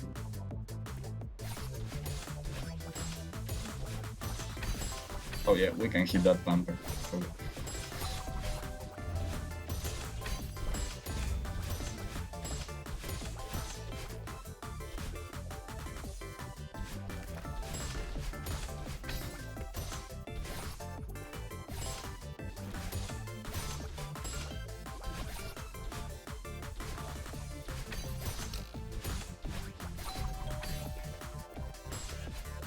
oh yeah, there are some, even if you can notice, there are some gaps there where we can wall kick, so we skip that dash. I think here, yeah, we're going to wait for another cycle. We're going to see here what I mentioned before. Even if it's useful to phase through some of the bumpers, here it becomes not really useful because we can't like bump too many times in them. I think it's pretty noticeable. Wait, so Madeline. Yeah, here we can dash because of the distance and also because we can't really go through them again.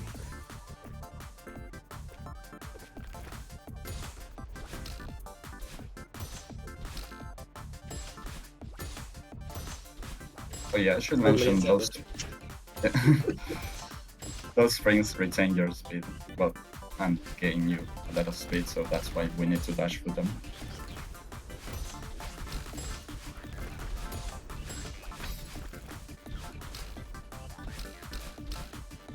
Oh yeah, there's a cool trick coming up in the next room for which we need to enter Berry Room, which is kind of silly. Basically, what happens here is we jump while going in there, and we just get extra height with that, and it's barely enough. It's silly.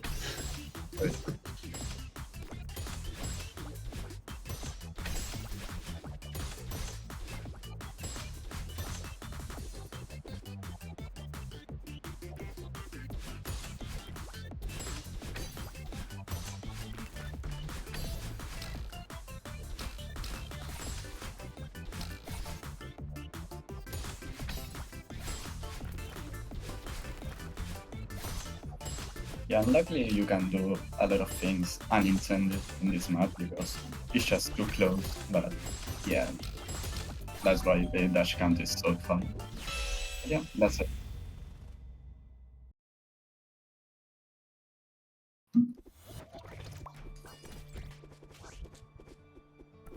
Some plannings, and up here we have Shutterson, a really cool map.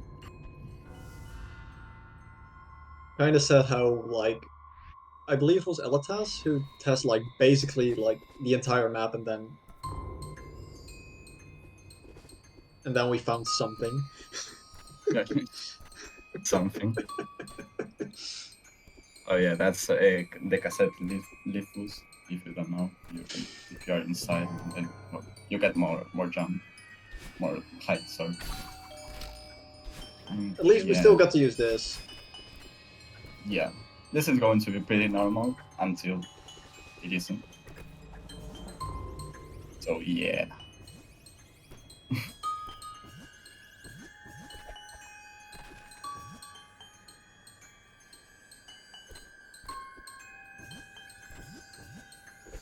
Yeah, the jelly makes this free.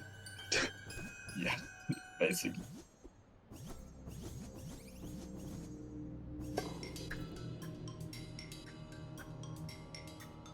Oh, if you didn't realize, like, the whole thing of this map is that the cycles work with, like, different patterns, and, well, it's kind of complicated to explain, but Irregular yeah, time signatures. That's basically all there is to it.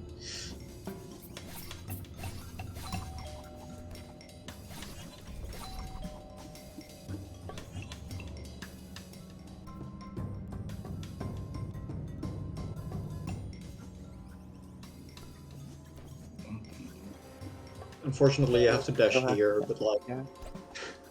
You Yeah. can actually build up infinite speed in the previous room, but you can't bring it into that one. Yeah. Yeah, you just don't go down fast enough. We tried to lab it. Doesn't work.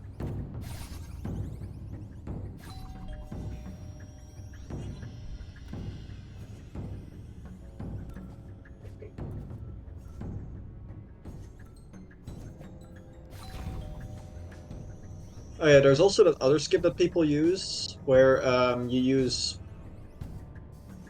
like one of those papers so you can clip onto a different room, but the problem is we can't smuggle the jelly that way, so it's actually detrimental for us.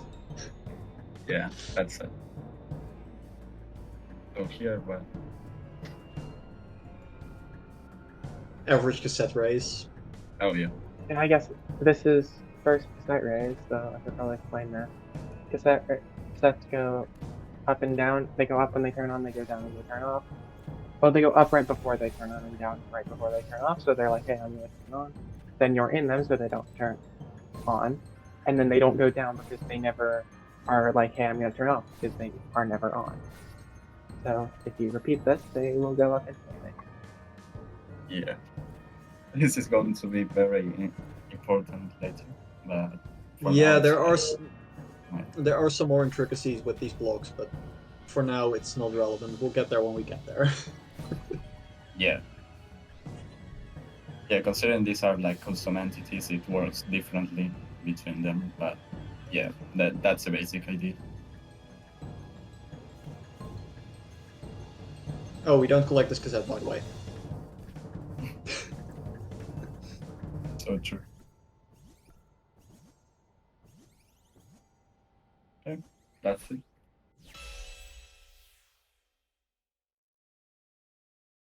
Okay. I keep forgetting what we have next, but yeah. Oh, Superluminary is next.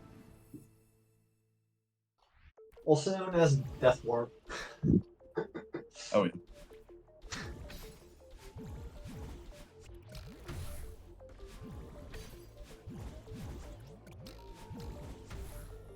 Yeah, so the main mechanic of this map is super dashes, which are basically extended dashes that can curve. But the way this map is, yeah, the way this map is made basically allows you to get a wrong respawn here and there.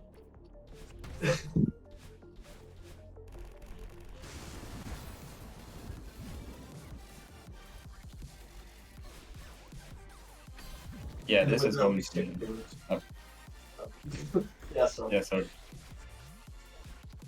No, yeah, I was going to mention this is a somewhat heavy... Oh, I love this song. This is a somewhat heavy dash map, but we are going to find a lot of skips for them, but because the whole thing is like the super dash. But yeah, that was a pretty quick map.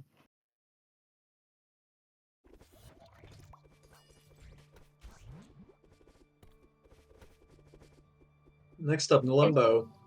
Oh, yeah, I Oh yeah, let this you. this map was fast. Okay, so right into the map we are going fast.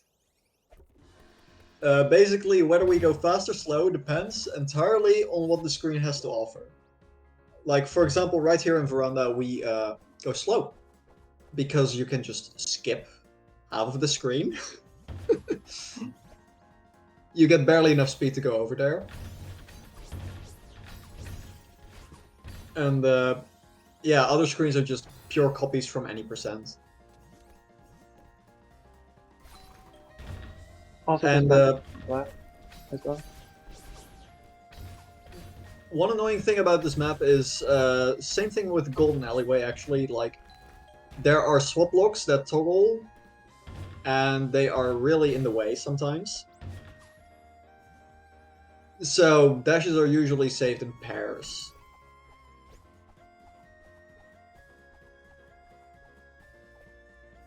Yeah, I'm amazed by the fact that this map has Dave's add-on, but yeah.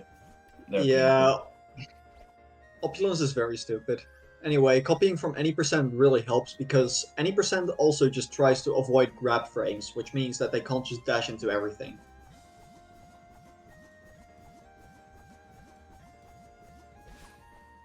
Just so happens that shared interests. Yeah. And here we reset because of swap block parity. Great stuff. And we take the berry path here because the berry path is cheaper.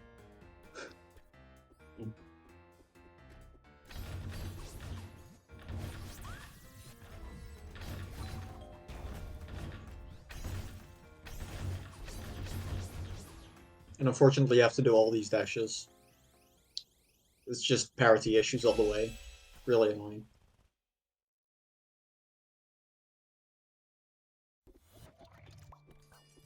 Okay. Sometimes Stellar Odyssey. I'll admit I don't know much about this map. Oh yeah, this thing. Epic min burst. You can dash into a min block and corner boost repeatedly to get a lot of speed. So true.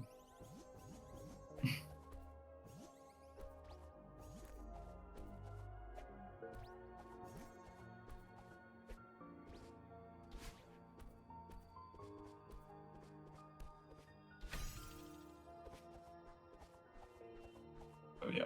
Yeah. I should have expected that.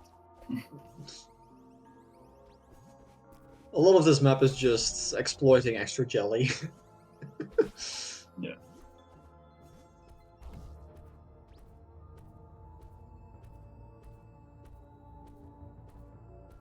Oh, yeah, there's the reform tech thing here.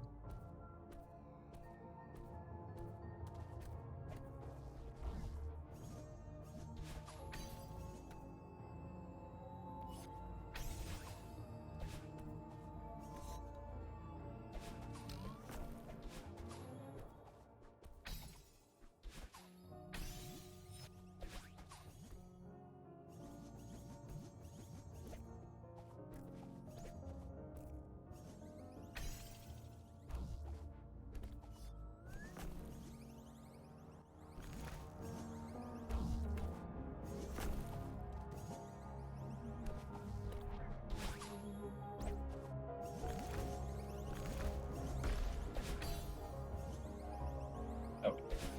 You can do a demo there to split most of the lower part.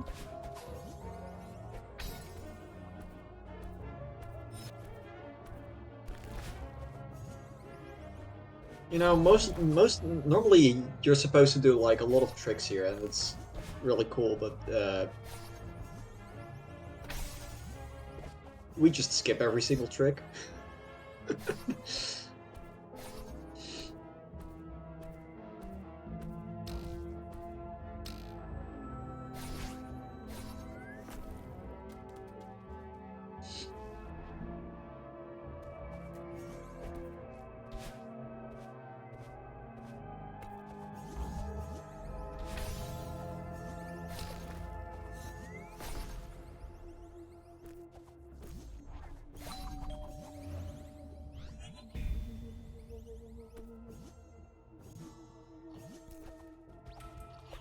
Here we have both Shelly and Theo. But yeah, you can leave it there and it'll just work.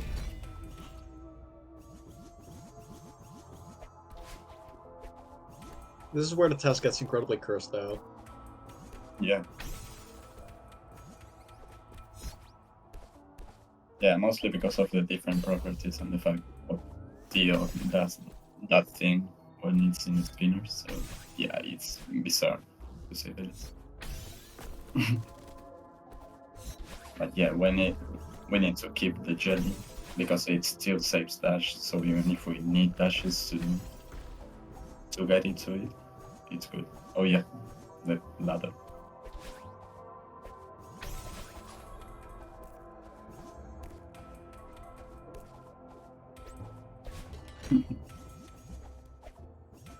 Yeah, the movement is just so cursed. I love it. Oh yeah, and that's we throw it exactly there, so the spinner makes it go forward, so we don't have to like waste a dash. Moon cycles there. So true. Nice.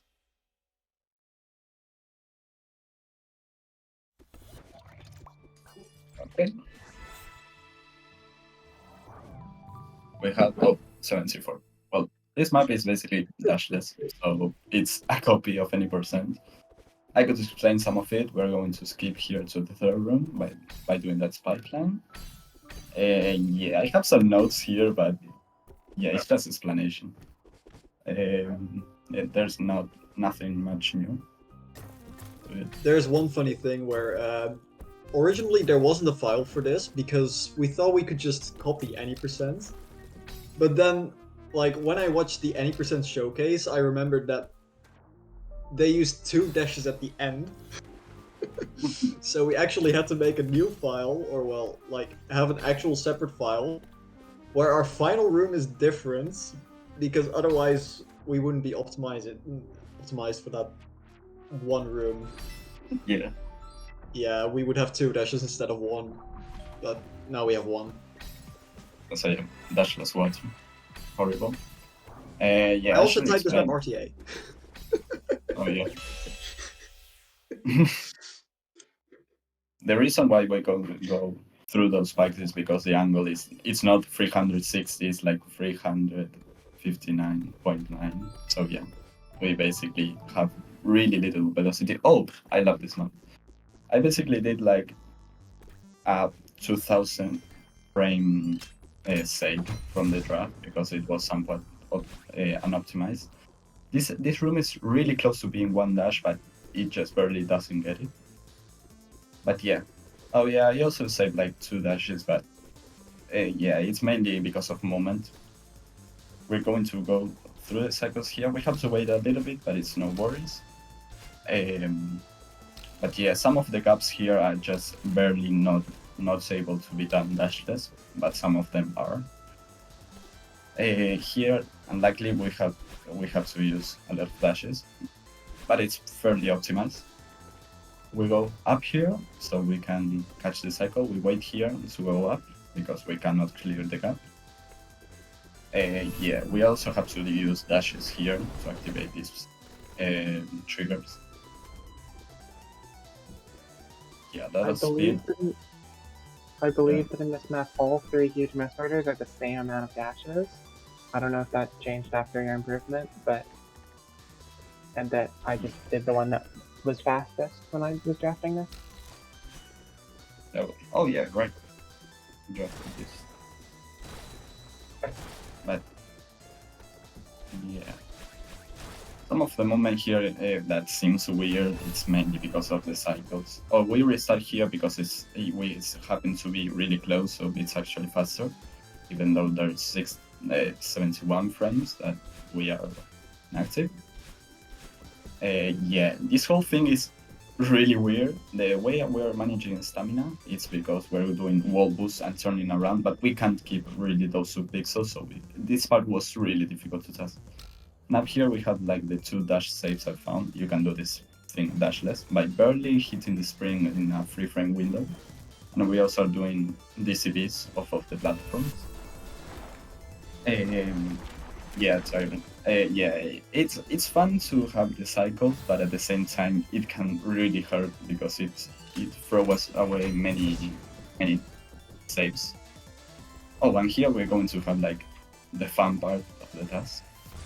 Basically, we're going to have Oshiro and also Snowballs. So yeah, the cycles are going to be even more weird because we have to account for them.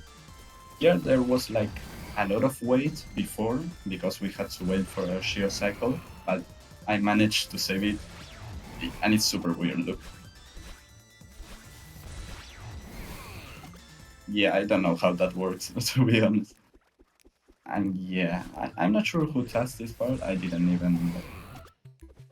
But yeah, this final part. Oh yeah, we're going basically to wait for the right Snowball and Oshiro cycle, so we don't need to use a dash here. So yeah, I think it comes here. Yeah, but we have to use a dash here and likely because of the spinners, and also dash is here to get to her. But yeah, it's a pretty cool You map. can totally I save like. dash there. Yeah, probably. You can probably use those cassettes to cassette raise up to the heart and save 4 dashes, but nobody's gone through the effort to do that yet. No, nobody wants to do that. Yeah, nobody wants to do that. Oh yeah, this map is also really cool, but yeah, the main thing is these dashes that lets us go through tiles. We're going to use a combination of spike climbs and well, going through tiles, and also in some unintended ways. You're going to see it later. But yeah, we're going to activate this and go through these tiles. And yeah, it seems like we're going through, but because you're not supposed to get that tiles in that moment, so it looks really weird. But yeah, we're not doing things like in a super unintended way, except this part where we grab another crystal to go right through this. But yeah, then we go. Oh yeah, this is a really cool skip. We barely touch this, and yeah, that's like 1 pixel, and it's barely possible to do. But it saves some dashes, if I remember correctly. But yeah.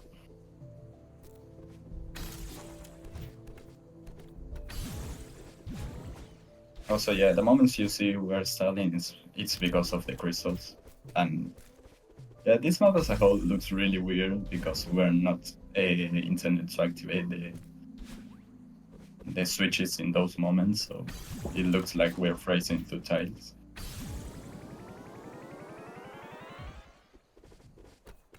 But yeah, I think that's it.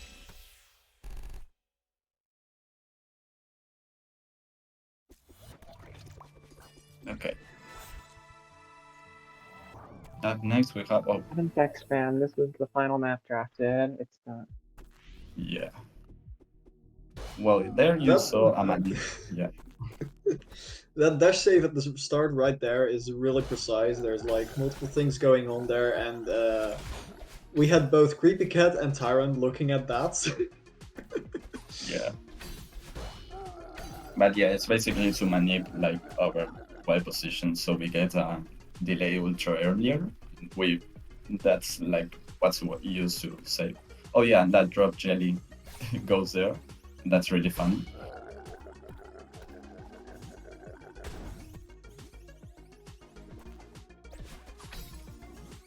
I don't think we're supposed to have a jelly here. I don't remember. I had a great time routing this room. Yeah. Oh yeah, and we're going to smuggle it. Because why not?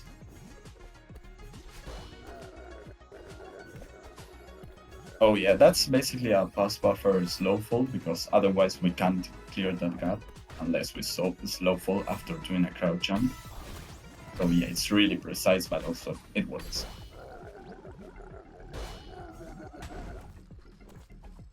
Okay, the next room is one that I drafted, which also has some really stupid tech in there that I learned from Tyrant, because Tyrant suddenly saved 1 dash on GMHS, and I was like, what? Anyway, the tech happens here. Basically, if you get pushed, you can go down a pixel, and Order of Operations allows you to jump off of spikes. So we're doing several crouch jumps off of spikes to just go through these spinners there. And basically just skip the entire room. Yeah, that's really cool.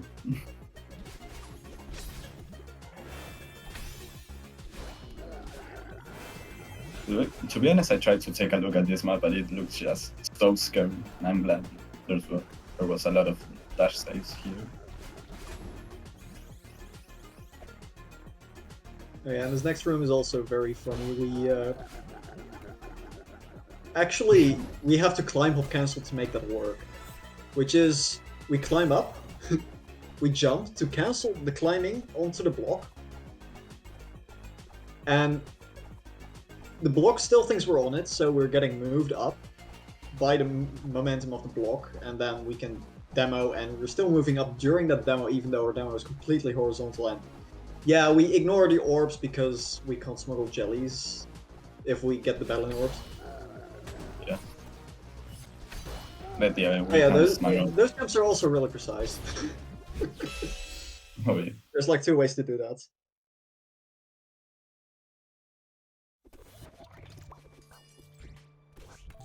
Ivory. Oh, Ivory. Yeah, this map, first flashing lights Flashing warning. lights warning. Okay. So yeah, Okay. in this map, in the first room, it's pretty intended, just ultra chain to get this, or past intended. Now we take this jet, we smuggle the jelly back, we go over this section, because in there would take a lot of dashes. And then there's Oh yeah, I recently said that. then, Oh yeah, keep what, you say something? You say something? Yeah, that I recently found a 5,000 frame save, and you're going to see why. But this map is really funny. Yeah, this map is not played intended. Yeah, like every level is not intended in any way. But yeah. Yeah, this is so. Yeah, the original idea when this map was first considered being done, it was like, oh yeah, we're probably just gonna do any percent type movement. But then I looked at it and I found something in this room where I guess I'll let it speak for itself right here. As you can notice, we're not doing the any percent speed chain.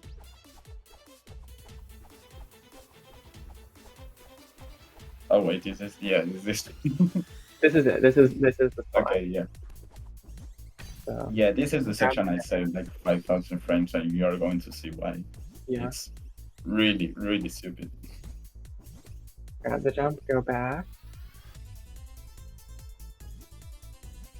Go through the screen to refresh the entities, which we found the dupe jellies, but now we're doing it to dupe the jump crystal.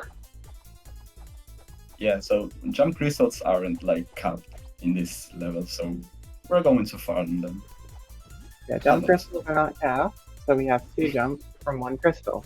And we repeat this for like half an hour or so? No, not I think like 26 minutes. No, 20 minutes, I think. It's 20 minutes? 20, Yeah, but 24, we need 44 jumps. Yeah. We need 44 jumps. Yeah, here it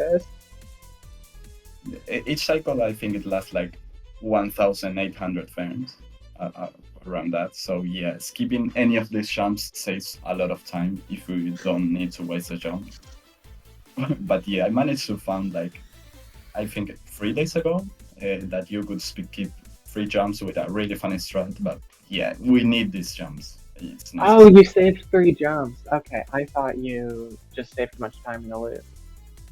Oh no, yeah, I just managed that. Okay. Yeah, I Yeah, just that makes explained that these jumps go away if you hit the ground at any time. So Oh, we're yeah. going to have to move around that.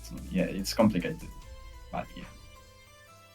The great thing is the jump refill is single use, but the screen transition just breaks that, so... Yeah, yeah, it would be much faster if it was like multiple uses, but they wouldn't see a purpose with that. Also, luckily, No. there's another farm later, so we don't need to farm 50 more for the second Oh, half yeah. of that. I think this is the last one that we need Yeah, to. final Oh, no, move. I You think, gotta go back to get the second jelly. yeah, we're going to collect one jump more, but because it's on the way, not because we actually need it. No, sorry, we need it, but not We need it, because. and it's on the way. Yeah, exactly.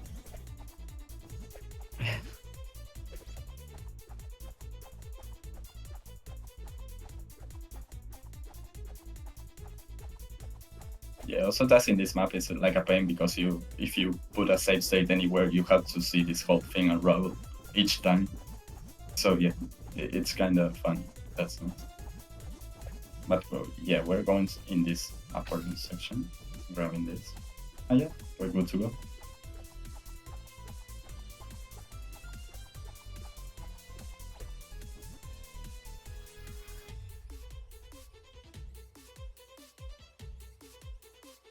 I don't think we use them in this room. I think it's in the next room. I think Oh. we might use one at the end. I'm not sure. Oh yeah.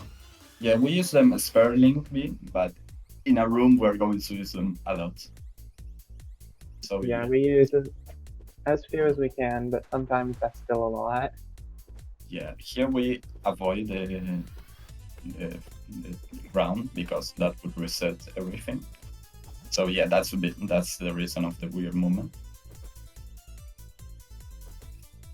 Yeah, we're doing wall kicks here to gain more speed. Because we have like upwind, we can abuse that too. But we can not go. And yeah, we use them a lot here. And we're going to be left with one jump. This is the place I save 5000 frames because this section is so difficult to do without. But yeah, we can reset the stamina by grabbing the wall because you can't, like, the game for some reason doesn't count you hitting the ground if you are in the SC climb state. So yeah, we can actually reset stamina and save those free jumps. That saves a lot of time. So yeah, we go back to do the jelly, and then in this map, downwind, and the jelly, we need to go very far to the right. We don't have dashes, but jelly laddering goes up just a little bit faster than the wind pushes you down, so you go effectively directly horizontally. And yeah, this takes 3 minutes, but we make it across the gap. Oh yeah. I love how it looks. Like it looks much better than in my visit. Yeah, it's so much better when it's sped up Yeah. like that. I thought it was going to look like really choppy and everything, but yeah, it looks really good. And then springs off screen. And here's Oh yeah. the next jump farm. This one is so much faster. Yeah, only 5 minutes, there's- right? Yeah, like 5 minutes. We bounce off the spring to get a speed boost as well, which is cool. And then, yeah, this Yes, is you 5 can- minutes. We get like 50 jumps or so. Yeah, and like I think we can use the wall boost to like we can use the wall boost to turn around instantly after going in the next room. But yeah, the flashing is real. But yeah, we get like a lot more of jumps, but we do it in like 1/4 of the time because it's really close. We don't have to do the whole steady thing. But yeah. Weaver. Oh yeah, this whole thing is we have to use a jump here unlikely because that's a teleport. But yeah, the camera kind of screws because we're not supposed to be doing this.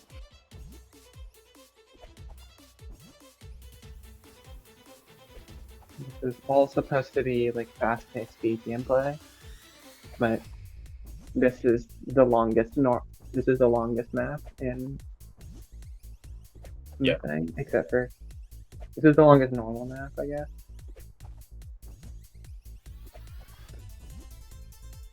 Yeah, all things related to jump farms, like to call them, are very long most of the times, especially if they're not like refill. You can get much of them. You may see like some of these jump crystals and think, oh, you can do a jump farm here, but actually no, because they are capped. So yeah, it's a Well, shame. no, none of them are capped in this map. It's just the Weaver is the fastest one. Oh no, yeah, So I it's meant worth to it farming say. it. Oh, in other It's, maps, yeah. In other maps, yeah. Yeah. For example, the one we went, the Crimson Cave of the Crimson Sky. Yeah, I okay. think it was. Yeah, that Yeah, one. it was happened capped, at 3, I so we believe. couldn't. Yeah.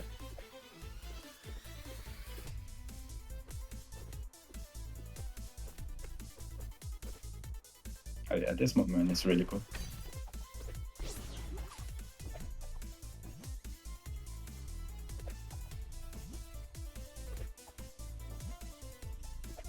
Yeah, in most of these rooms, it is possible to go back and dupe the jelly, but it's actually slower than just getting the jumps you would need to use only one.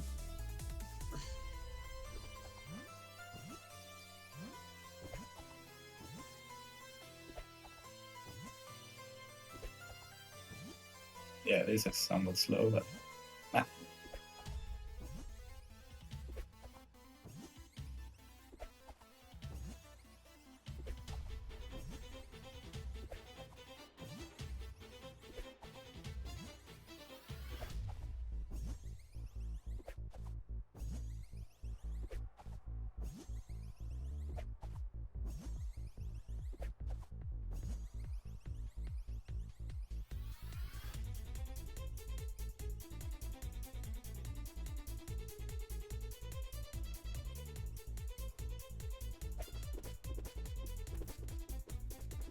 yeah, I think we're. Oh yeah, this room next. Parasol there, you're supposed to use the dream block jellyfish, but you can just slide over. Yeah. And Nice. sadly, we can't get the start dash anyway. Yeah, Beamit doesn't really give any options to smuggle a dash out of there either. Yeah, you can't even get in there because even with the jumps, there's still the dream block in the way. Yes, and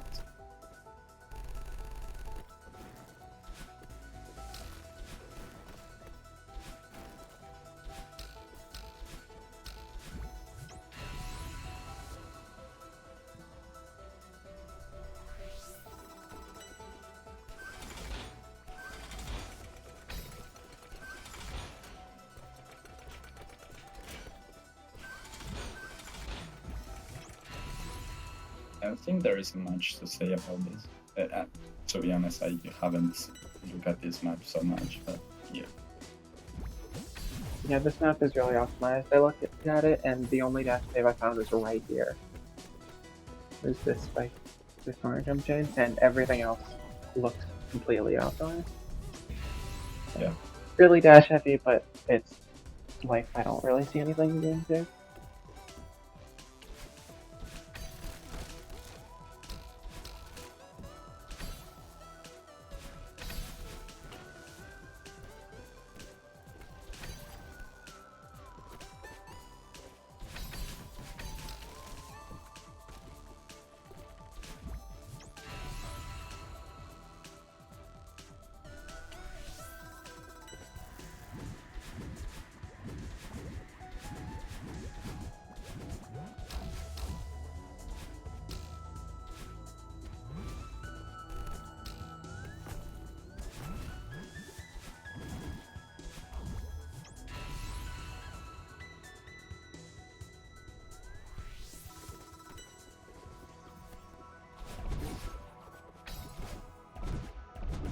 I wish I could commentate something about this, but it's just really optimized movement, and that's it.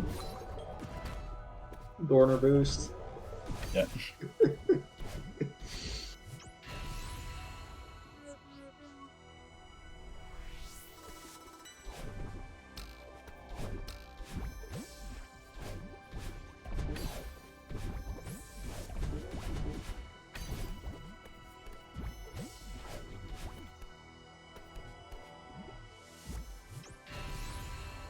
Did we get that demo then push by the bug? I think it's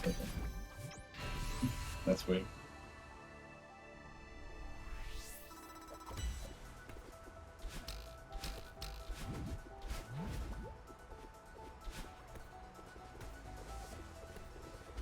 Oh yeah, downwind lets you like jump. yeah, the movement is really weird, but it lets you jump off this spikes because of order of operations.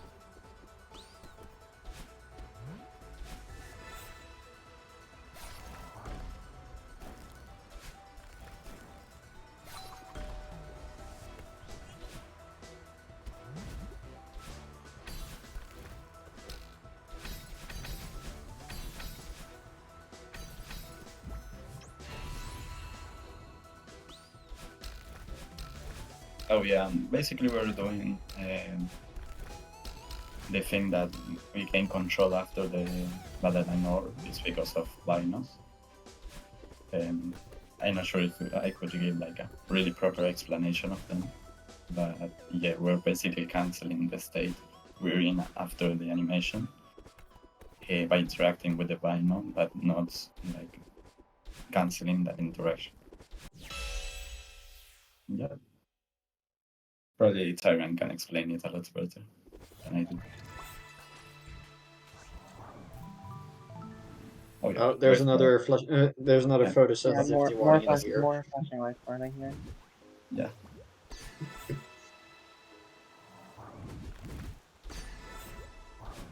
This map is mainly consists of feathers and yeah, bubble movement overall. And a lot of exposed corners. Oh, yeah. Yeah, there's also like a lot of demos because the spin sometimes have like a lot of room between them. You can see it there. But yeah, apart from one thing, there's not much else.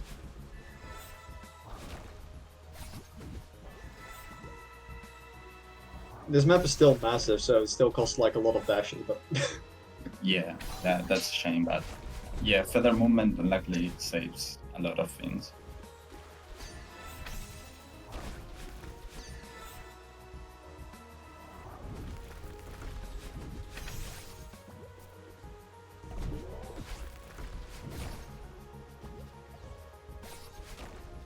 Oh yeah, we also sometimes use the bubbles to keep also a boost that may allow us to escape some dashes.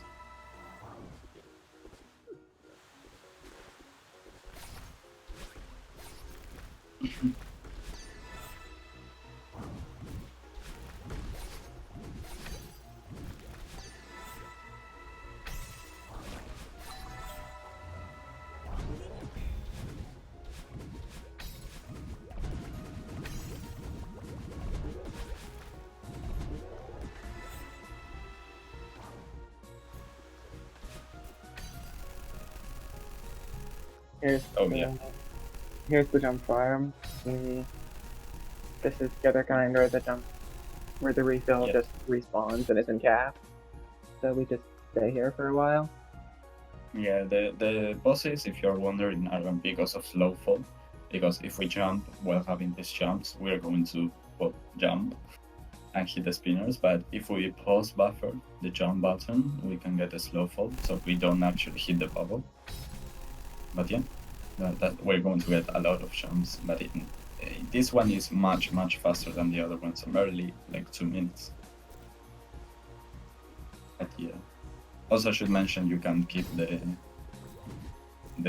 jumps between dream blocks. So we could like jump for the whole map, but it's not actually possible. Also, yeah, we're dream going. blocks have to ruin our fun. Yeah. Also, we're going to do hypers out of the bubbles because we can. And because the jumps can't count for the. Like it's the same as having coyote.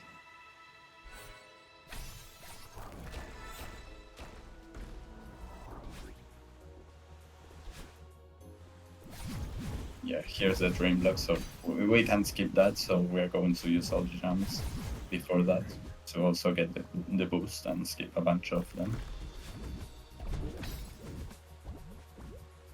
Oh, also, yeah, another jump from here.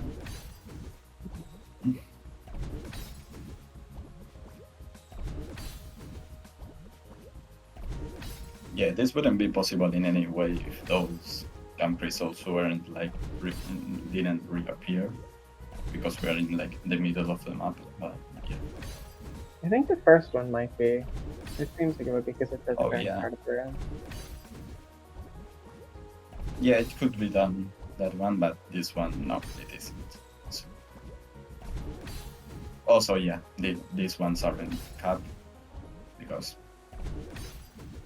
I don't know why Mapper would go the extra mile to cap them in the first place, but yeah. I don't It's think not they like had this in anyone. mind. Yeah. Not like this is a. It's not like this is easier than the normal strategy or anything.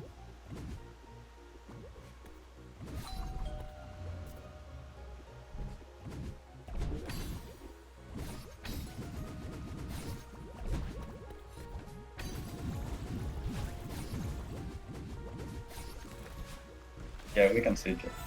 I'm trying to like, I have it right here, but I may not look directly at it. But yeah, we can see it. Also, yeah, these dashes aren't avoidable. Well, you can avoid the top one, but you miss the coin. Yeah. Yeah, we're both like timed. Oh yeah, and a cool crouch on there.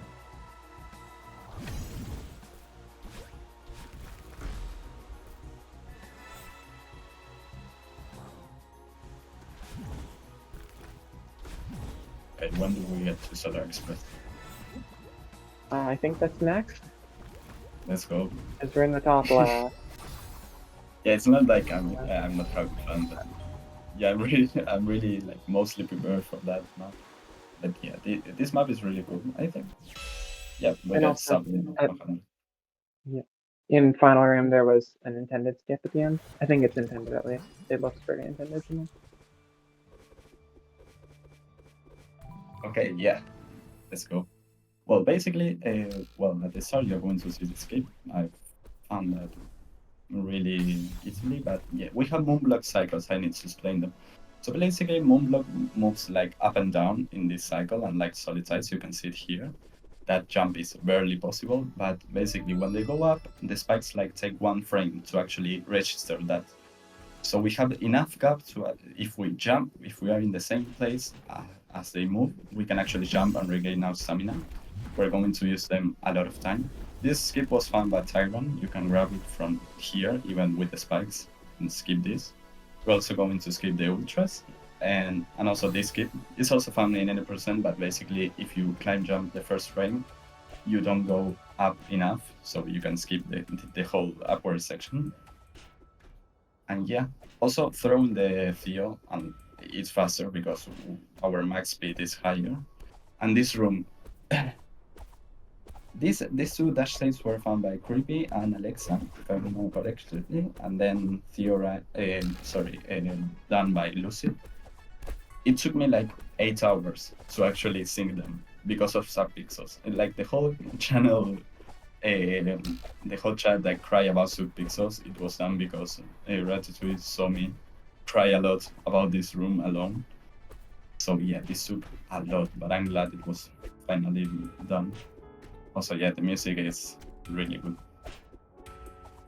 Cry about subpixels is such a wonderful channel, honestly.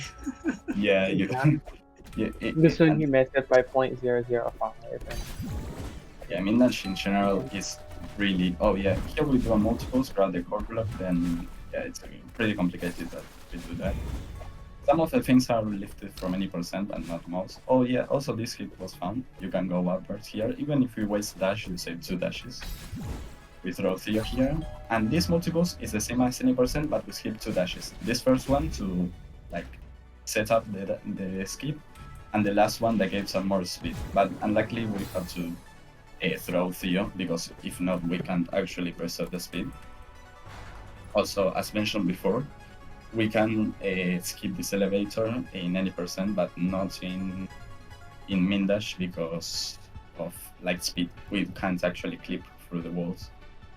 And we're not going to grab Theo here because it's faster to just retry at the top, and we get Theo anyways.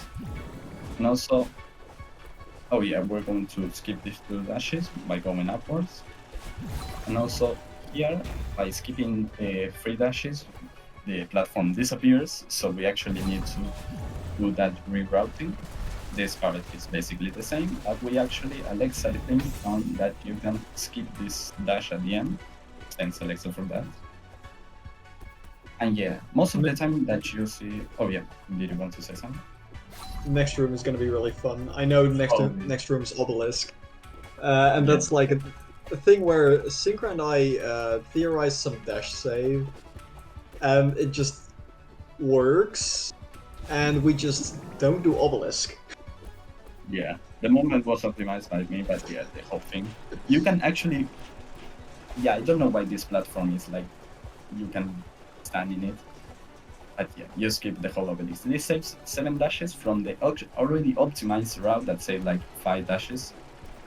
But yeah, also this save is really cool.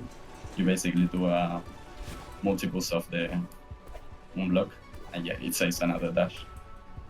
Yeah, and here we're going to have like the really tight section. You have to don't blink, basically. But yeah, that's a double boost that was found by critical. It barely saves the dash. We also have this, where we drop it so we don't have to do 2 dashes. That was also found by critical, where you barely get to the other side with a really precise slow fall. And here, this place is like really ridiculous. Really fun. But yeah, the lava is basically going to be everywhere. These are really, really difficult to spike land. We have to use the dashes here, unfortunately, but we can throw it here, go for a problem here, and do 2 neutrals to skip another spike land here, and this is going to make the lava to be just in front of us. If we arrive at that place 1 frame later, you can basically you die. So yeah, it's really precise. And also, yeah, this boost, and Alexa also found this, but if you skip the cancing, grab you again and drop it, you can actually collect the hard dashless. Yeah, this traps took like 2 months, and I loved it. It's basically my favorite task of all time that I did. And yeah, oh yeah, on World of It. World of S, this is my map. I made this map. Well, no, I didn't. I drafted this map. Alright, so yeah. Yeah, this map, it's got lots of cool move block tech. I think, yeah, we take this block up to then jump over the first horizontal section. I found a funny glitch where if you die during the screen transition, like fades, it soft locks the game in like a really weird way. So, yeah, also all of the rooms are skippable at the start just because there's a block going up that you can just ride and not do any of the gameplay. Funny spike jump sequence. There's like a big vertical section off to the right that means the room has to be really big, but we're just going up the left side.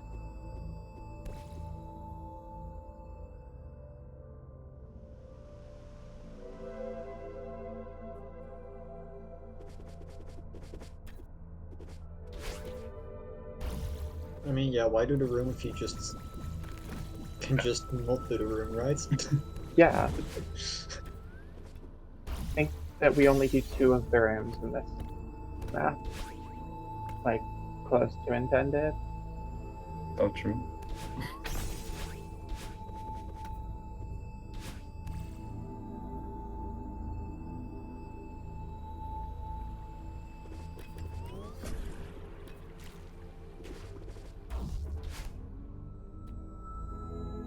Yeah, you can keep crouching, grab stand, and go through the spinners there. Blue stop the spike. Grounded wall, blue stop the spike. Those blocks go diagonally down because they're both corner correcting off each other.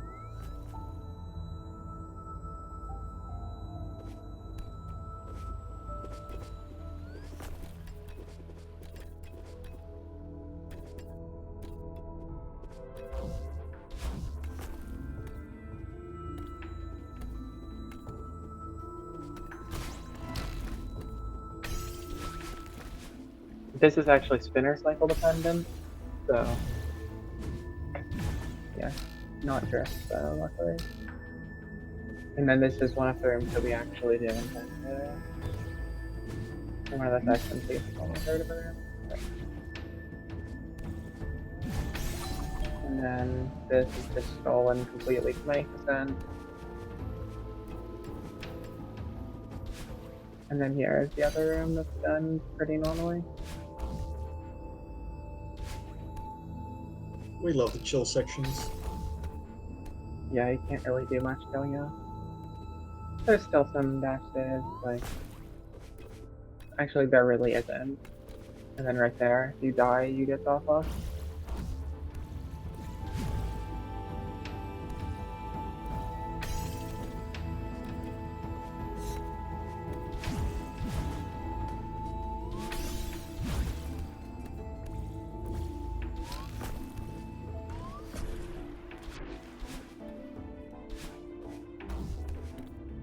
Water.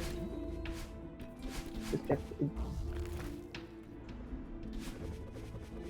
Yeah, that was found recently.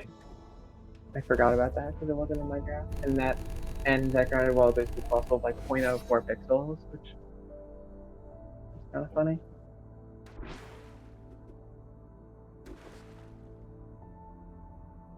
And just chill ending section with the demo to skip that part.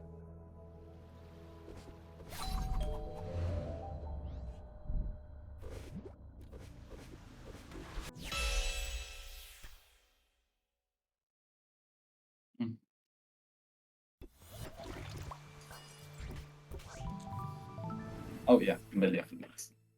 I did some work like recently because some of the movement, but yeah, this map is. Oh, also shout out to Tyron for filming a day recently.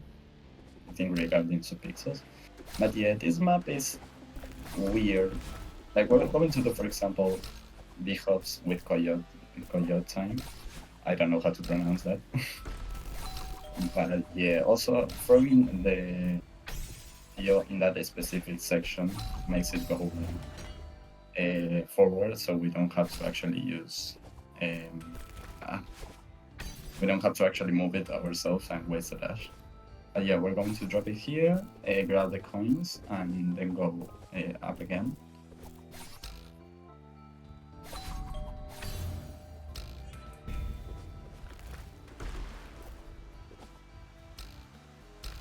Also, yeah, regarding dashes is pretty much optimized, but because most of the dashes we have to do is because we have to cross long gaps like this one, not because we actually need to catch here in the first place. But yeah. Yeah, no, I hate Theos with Pixel. Here we're going to basically do a really precise manipulation so we can get the sprint to be lower, because if not, we hit the spinners above. Yeah, I couldn't optimize that moment, unluckily.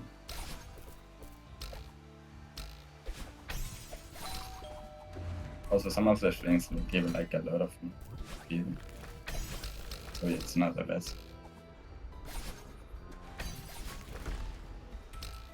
Oh yeah, I forgot to mention, some of the walls, I think all of the walls have like a much bigger range that it considers that you can do a corner boost.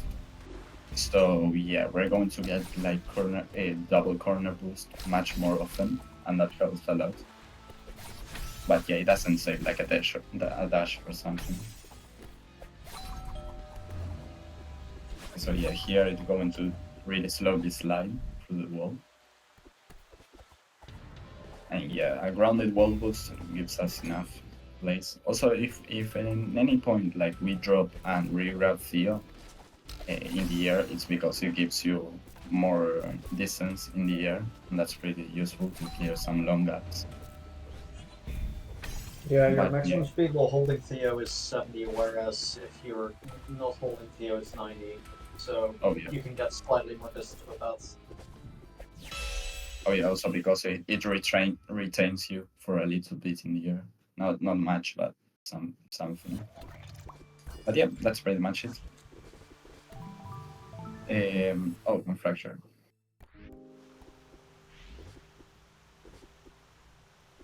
I think I have some notes for this. Well, but yeah, this map is it has to do with getting a lot of speed in general. But we're going to get some of the speed without actually having to use the ultras. So yeah, you're going to see, for example, there where we don't use the hyper. Or there where we use corner boost to get to the block instead of using an ultra. But yeah, luckily, unfortunately, some of the blocks have like can't be grabbed, so we can't do much more boost. Also, I think you can save a dash there, like it's pretty close to being saved, but I couldn't get that to work. Well, the pass buffer, as I explained before, is to get more slow fall without jumping. We do some sit-ups there, and that's it. That's a pretty fast map. Yeah, you just don't backtrack there because you can do something that's spinner cycle dependent because the zip movers are so fast. Oh yeah, and we are going to definitely. Yeah, funny map, longest map in the TAS. And one of my favorites. Yeah, and also my favorite here. Yeah, probably. If we don't count bias, it's probably one of my favorite. I saved so many dashes in this while it was still in the drafting phase. It's just you save 42 dashes in one go, and then it's like it was like, oh, hopefully it's be sub 300, and now it's 204. Yeah, here you can just skip dashing into that block by just doing a corner boost. That's lift boosted from there. It's Oh yeah, I should probably mention that by the end of the map is probably going to be some flashing lights warning because but it's been a while, so yeah, that will be in like 10 minutes, so we'll get there when we get there. Yeah. Oh yeah, I love this moment. This is stolen from any percent, but apparently you just go fast enough to get a jelly through this barrier. It just barely works. It's like less than a pixel. But yeah, it saves a dash because you can go through there. It saves one dash. Okay. Yeah, I wasn't sure if it was even, because I know it used to be +2.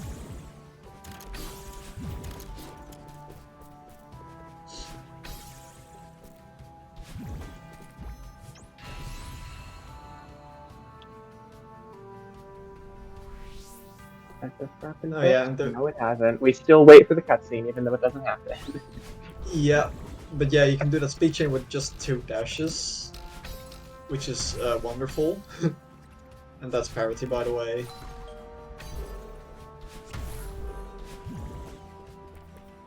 And that dash is really precise, thanks to Tyron for finding that that's possible with a demo.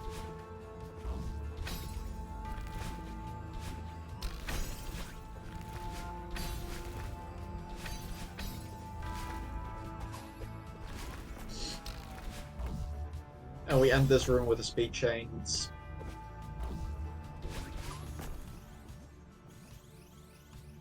Ganeski, so stop spoiling things. Oh yeah, we spike fall through trigger spikes there to not activate them, so we can activate them later, which is definitely something.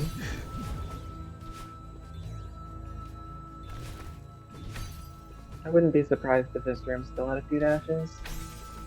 Oh, I still feel like there's like 1 or 2 dashes to be saved here. Yeah. This room probably has like 80% of the dashes and damage up to facility save. Yeah, I should probably check this, like, to see if I can find anything. But yeah. In this room, the jumps are actually not capped, but none of them respawn, and you can't bring any of them back to the start of the screen, so we can't jump farm. But, yeah. The CMB flag is fun. So when I optimized this, I saved like 3 dashes in the middle section and 2 in the top section, and you'll see why I saved dashes in the top section right now. The middle section I just did badly, but I believe this was mentioned in the any percent showcase, by the way, that that's possible, but you can't keep it up all the way. It saves 2 dashes. No.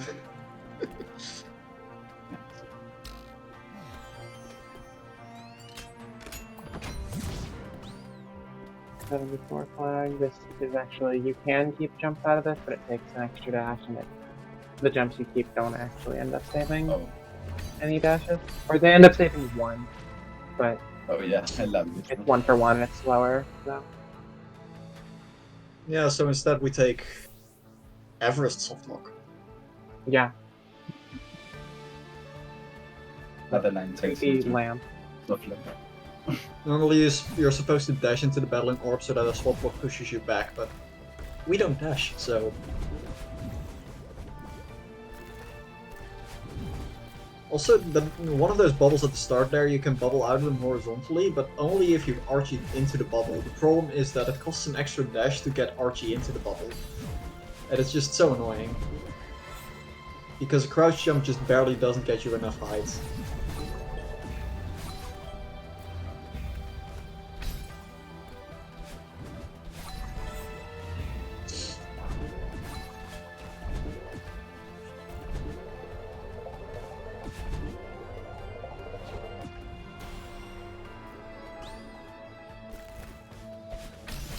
I think this was the only flag you didn't improve in your pass, except for 74.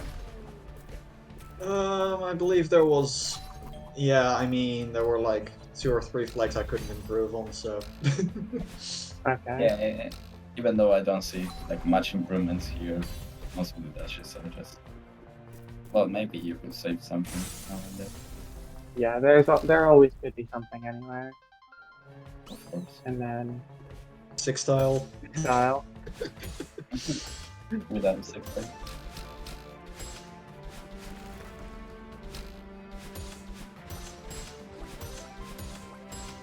This flag together with the Greek flag is tied for most dashes with 31 both. I was just about to say that, but I thought it was either this or the Greek flag that had the most.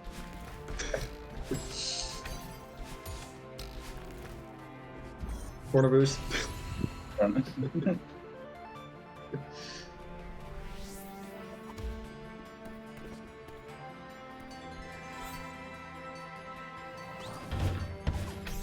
Oh yeah, this flag goes hard. Yeah. Minute and a half of jelly laddering that I did manually and then you improved with lift. Yeah, I didn't want to do manual lettering, so I just... Yeah, I didn't really know you could automate it, so I just like spent 3 hours tackling jelly laddering. Yeah, no, I just figured that if you get 70 or 80 speed, you can just make a simple loop that you can just repeat, and sure, you would, because of subpixels, sometimes get 1 pixel less, but for a draft, it's Yeah, fine. It's good enough. It makes it across the gap without any dashes, so it's better.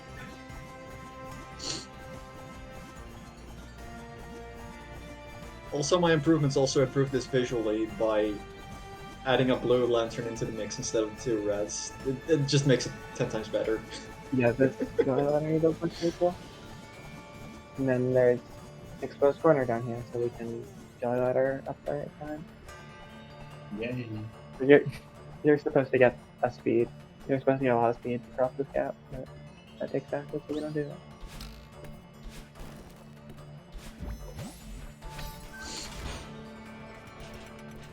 Oh yeah, I like this room too. Lot of time movement.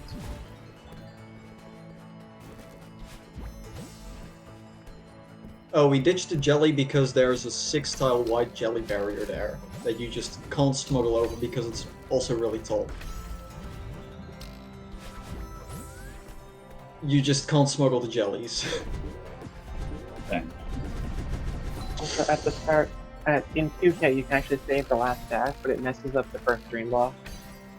in the Oh next yeah, section, I so- found that you could save that dash, except it was 0.00077 pixels precise, and it indeed just messes up the swap block. And it's just so stupid.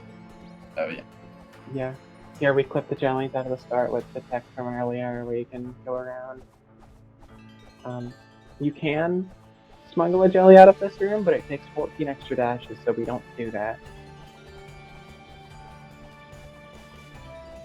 Which should tell you that in the next few rooms, we don't spend 14 more dashes because jelly situation. Yeah. There's only three. There's only 3 more rooms in this map. Like, I think the jelly would save 9 if I'm remembering correctly. It might, although we have improved since, right? Yeah. Oh yeah. And yeah, there's a hidden Oh, the swap block smuggle in the takes water, 14 so you can. dashes because you can't use the water boost for it, and you Yeah. have to make do with all kinds of dream acceleration dashes, and it's just you have to be really fast. Yeah.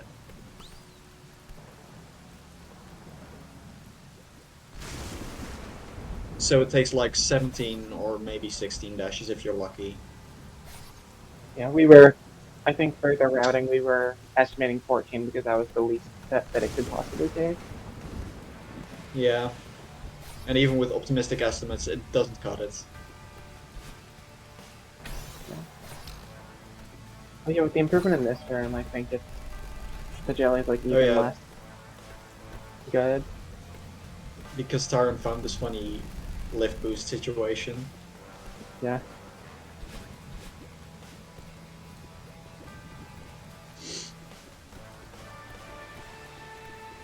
Okay, this is where the fun begins.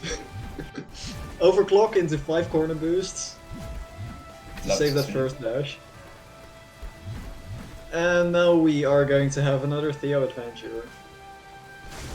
So the thing is, with Jelly you can do a skip. With Theo you can do the same skip, but it's way harder. And you actually need Theo for the skip, not for a coin requirement or anything. Yeah, Theo gives height, but Oh yeah, by the way, there's a kill barrier right there, which we barely avoid with Theo. It's a Theo kill barrier. Or trigger. yeah.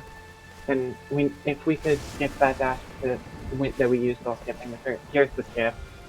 Yeah, this one. Yeah, so you don't see the invisible barrier there, but you can't grab for like first 12 tiles. Yeah, we we hit it actually by have like to go 3 like- pixels or something. We hit it I by think- like a third of a pixel or something, yeah. Yeah, Oh, and that little detour is to get neutrals back for the next flag because Blackstone has no neutrals, and we still get to keep the dash trail. It's nice. Okay. And here we go. Here's the photosensitivity warning. It's this flag. Yeah. And also I think the Jax is going to Yeah, turn like We don't actually need Theo. We just brought him up because we could. Yeah, it saved maybe 1 dash with the routing that we did. Okay, yeah, Hydro, you will definitely be amused by what we're doing, because these cassette locks don't work like regular cassette locks.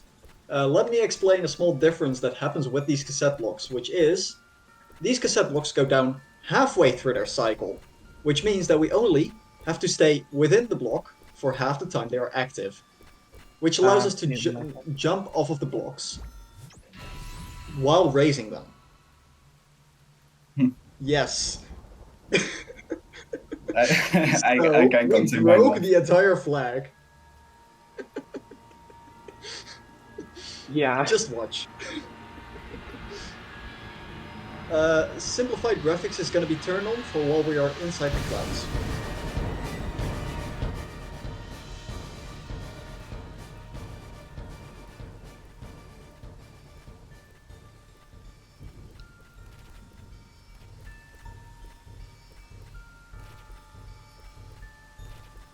All Also, of fun this has to fact, be done there's an manually. invisible barrier about this. Yes, there's an invisible barrier, so we can't actually go up there. So you have to go around.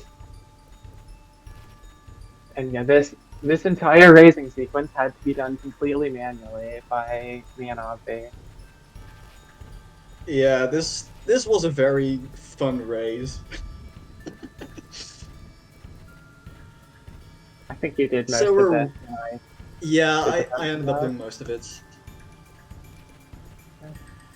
I'm still like impressed, even though I've seen this like multiple times. It's so good. Yeah, it's so cool. The fun thing is the invisible barrier above this is 1 tile thick. So we have to get these blocks quite a bit through. Especially the 2x2 tiles. You have to get those through by at least 5 pixels. Because otherwise you get corrected on top when the block activates and you can't move it further up when you're on top of the barrier.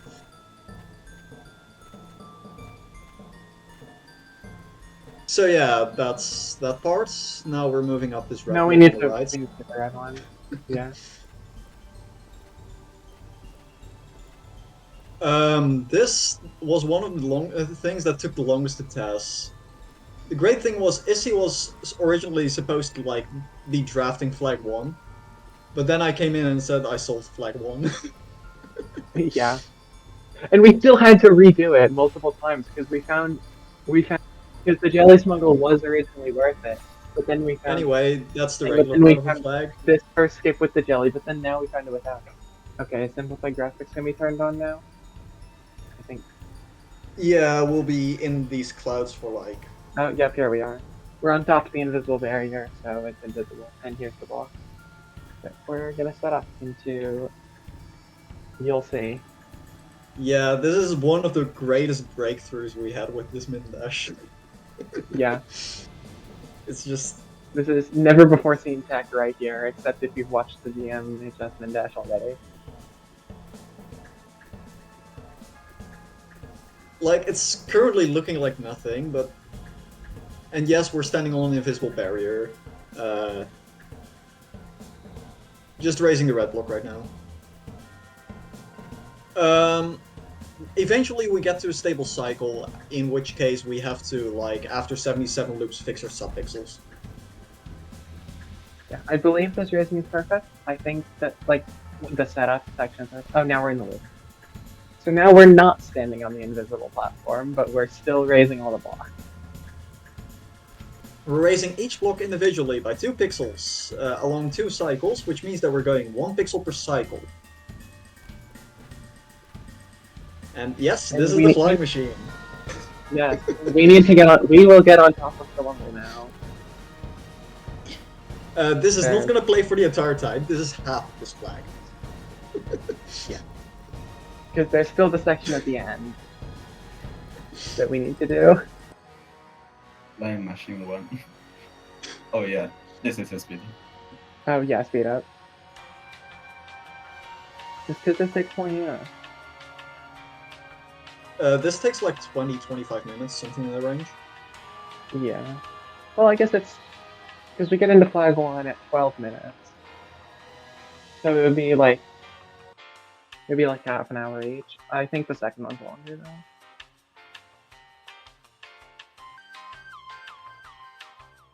Oh, by the way, at around the 20-minute mark, I think you can disable simplified graphics. Yeah, there is. It does go out of the clouds.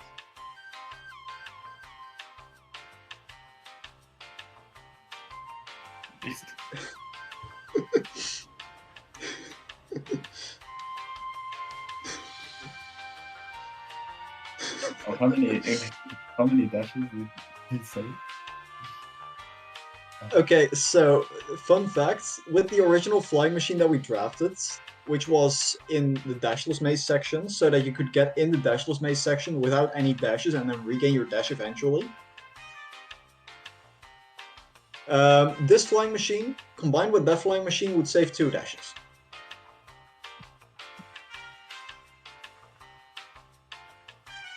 Well, oh yeah, like if you had the other one, this one saves 2. If you have this one, the other one saves 1. Yeah. So like we found this and we were like, oh my god, that saves 2 dashes. Except it was originally a -1x because we thought it took a dash to get out into the setup area where we built the flying machine. And we're at the top now. Okay, is simplified graphics disabled or? Yeah, it's disabled. Oh, Right. There we go. okay, I guess the lighting. Yeah, there we go. Yeah, we're just outside the clouds at this Oh. point. Okay, yeah. So yeah, we're not at the top yet. So we're getting to It's see a little bit of the similar. loop here. So the way this works is we just use corner grabs to get the bottom block activated, and then we wall jump off of it at one of the few last frames of activation. Oh, yeah, we're back to speed up. Yep.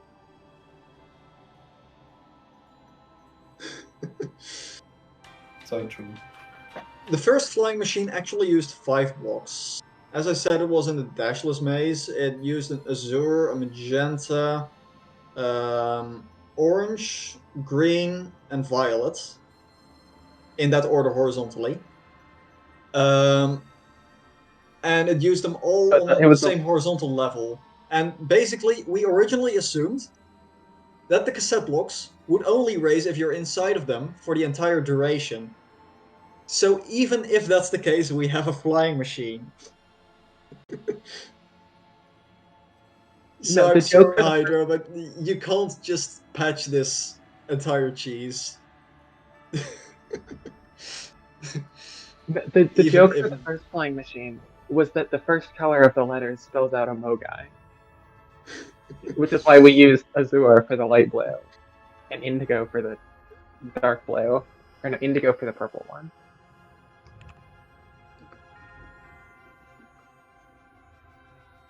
Yeah, that basically. Yeah. I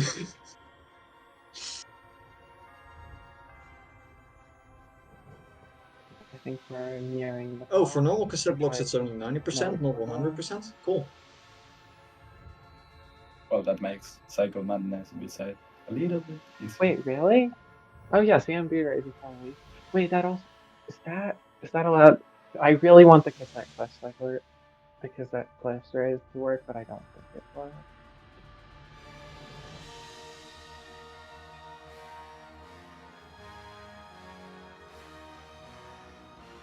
Oh yeah, I'm just reminded of something.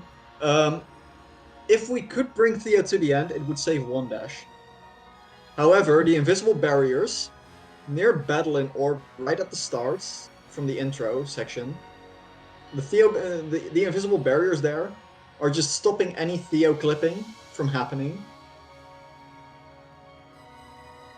And the cassette blocks also don't activate when there's a Theo inside of them, so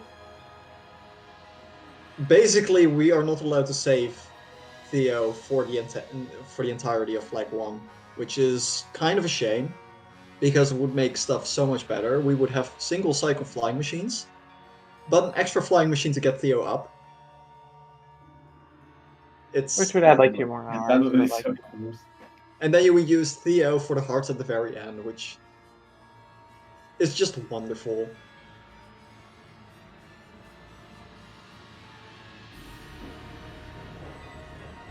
And by the way, this is absolutely not humanly viable. This is 1/8 of a pixel per size.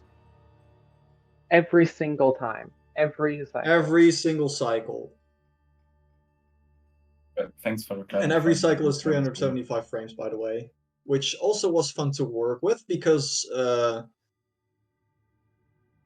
or 300, how much was it again? 300 and something. I think it's 125.5 frames per cycle per like 122.5 it was. 122.5 for a single cycle. Yeah. So that Which means that, that it's easier to count in 2 cycles than in single cycles. yeah, that every like cassette, every like flying machine cycle is 345 frames.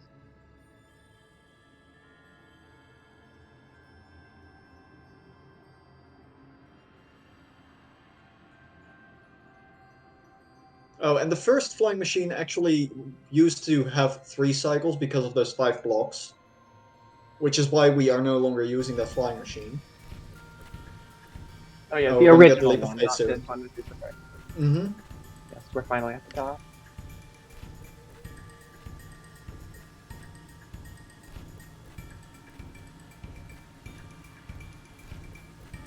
Alright, are we getting jump?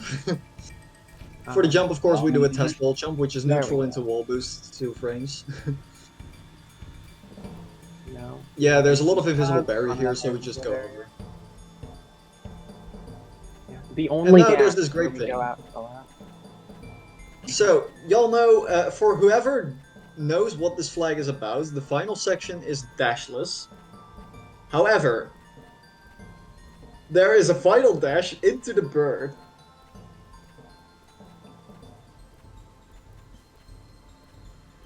So yeah, This as room you is noticed, tall enough. and yeah, we have a dash here, so we could just go over and dash into the bird.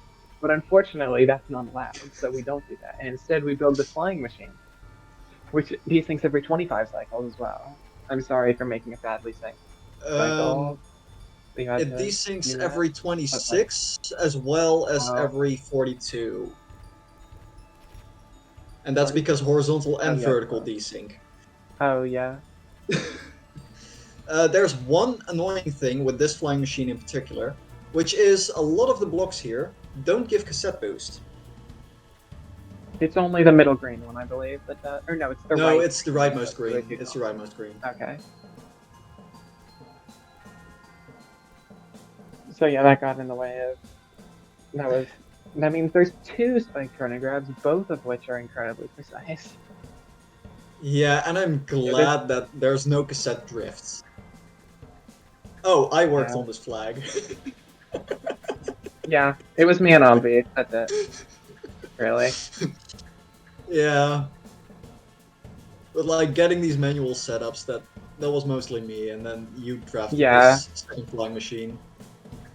Yeah, I did. Cassette drift is basically so delta time in game. Basically, how time changes is it's only precise to the 10 millionth of a second. So if your BPM is a nice integer, it could be that at some point, suddenly the entire music is just shifted by 1 frame, or it just cuts a frame somewhere, and it's not really nice to have that. Especially when this is such a precise movement. I think it actually hits while we're doing the setup. It's sped up. Oh, it might. If that is the case, what blast? I think it hits during the second flying machine setup. I think it hits at 38 minutes. But yeah, this second flying machine saves 1 dash. Cool. Also, Rob is mentioning in chat, yeah, they helped me out with figuring out which blocks to make the flying machines with, and just allowing flying machines in general. Yeah. So, Hopefully this can come in use for literally anything other than this room.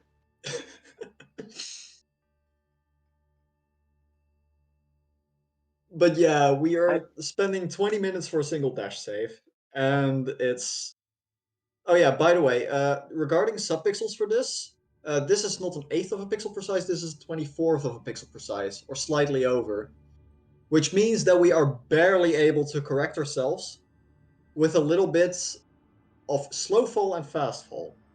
Because slow fall and fast fall only gets you something accurate to the 24th.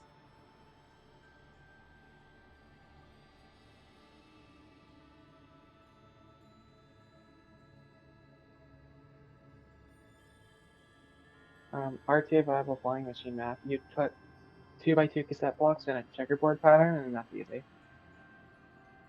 As long as there's no spikes. There's the spikes on the outside, but just none on the inside, and then it's pretty easy. Yeah, you can easily make a humanly viable flying machine if you just set up cassette blocks the right way. I think you can also just do it in Shattersong Berry 1.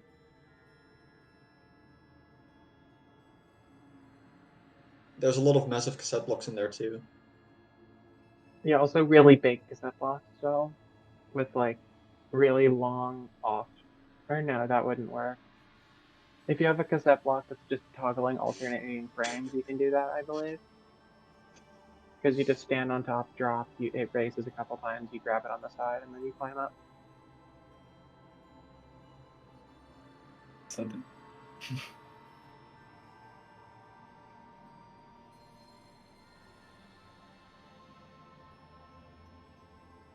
Yeah, one thing is like humanly like RTA viable, and another thing is like humanly possible. So even if it's like possible for a human to do, why would you do it? This is horrible. Yeah. Like you might be able to do one cycle, maybe, Yeah. but doing 3,000 cycles is not a thing. Yeah, the thing is that if you mess up any parts of this, like you just die. There's no like window of error. And there's both slow fall and fast fall manip, and there's grab manip. There's Yeah. just way There's too much. probably to upwards handle. of This is- there's probably upwards of 20 frame perfects per cycle. Yeah. I don't think it's so. more. Yeah, I don't know. I'm not exactly sure. There is like it really depends on how you count frame perfect one frame inputs, like where you just have to do an exact sequence of inputs. We're also really constrained by the fact that we can't spend any stamina on this flying machine. Yeah. Oh. On the original design, you could because there was a one that would reset stamina, but only once you were outside of the don't refresh stamina section. Yeah. You can't even wall boost in the dashless maze because wall boosts also don't return stamina in those fields.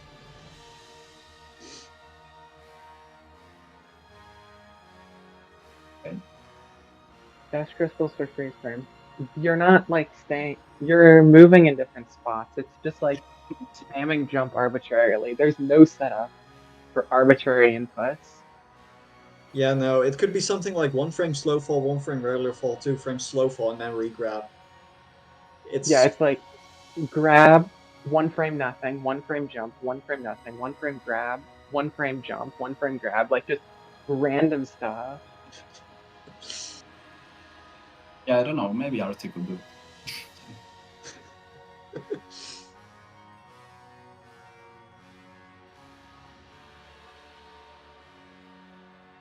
also semi-restricted would just save half an hour on this because they can just Yeah, skip because the I just first flying done. machine probably.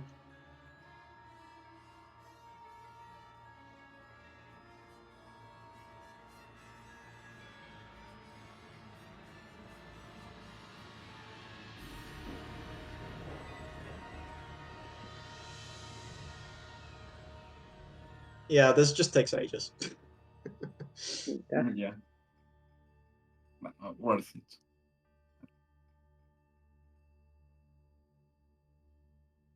But like everything just barely works out and it's just wonderful.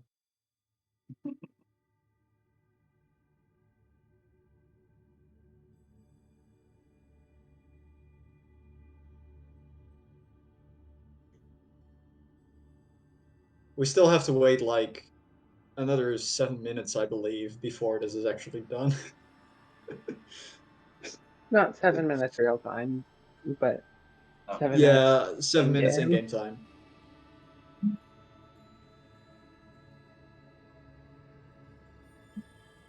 This is why we opted for speed up. Yeah. Yeah, yeah. We're not We've been in this flag for 50 minutes.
I mean, I could see like a map being built around, like I said, elevator, but it's like a really difficult concept to get down. Oh, Oh, there we we're go. getting actual cycles now. Great. Yeah, as you can see, there are 2 grabs in the same thing. One thing to keep in mind while making all these grab manips work is the speed with which you fall into one of those things decides your suffixal situation. Now we're jumping down to the bird. Okay, and here we are. Hey, Alright, we're getting a little bit of tool-assisted flexing right here at the end, because I found something that saves time in any percent. Yeah, the one Which is case going I under the heart. copying from us saves 5 frames per heart off of 100% head. Oh yeah, and the also room the is dash. really big because of this tower. Yeah. Thank And God. there we go. 4562. Let's go.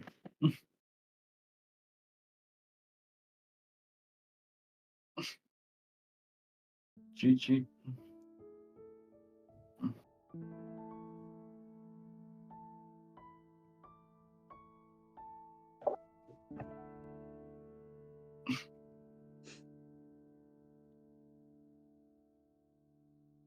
I guess that's the showcase.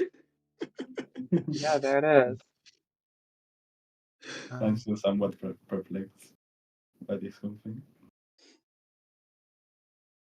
But yeah, thank you all for watching. Like, I didn't myself participate in this last flag, but it genuinely was such a good project.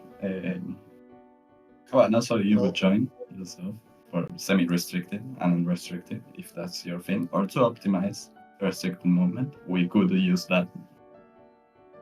And yeah, what do you want to say?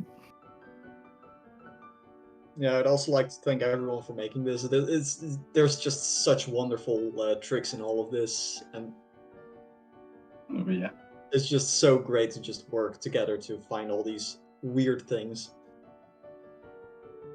yeah, this was really interesting. It's been great working on this. I'll still probably work on it a bit more, but just so much cool stuff has been found.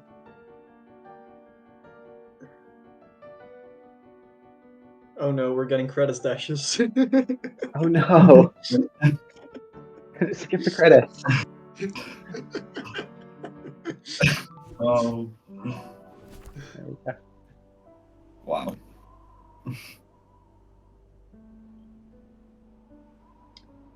Also, I love how in every lobby we collect a bird too. And yeah,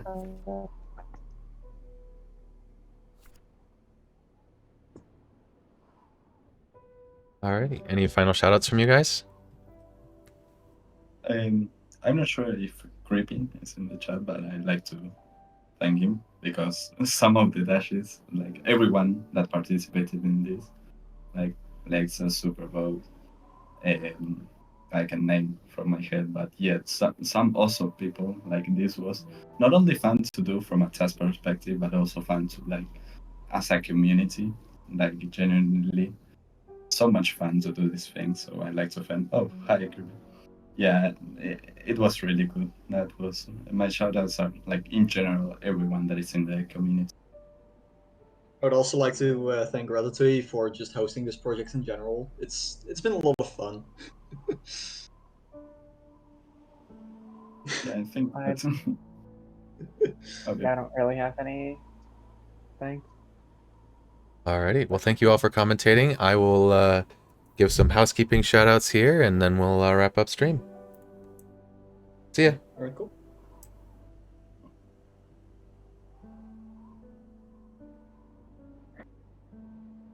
Alrighty. Well, that concludes the Strawberry Jam all levels minimum dash task showcase. Next up for Celeste community will be the 2024 Celeste Any Percent Open starting on September 28th. There's more information in our Discord about that, but it's open. The open stage, anyone can join, and that will run for 2 hours on each day of that weekend, so the 28th and the 29th. If you're interested in playing, give that a shot. If you're not available those days, we also have a offline unrestreamed session on the 21st. And then the top 32 players from those from that play-in stage will progress into two 16-player brackets, which will play out over the course of October. We also need a fair amount of referees for that. We've got a pretty good amount, but if you've been on the fence, you can definitely sign up to referee for that tourney, and we'd love to have you. I think that'll about do it for today here. So we will find a raid target and then wrap up stream. Thanks for watching.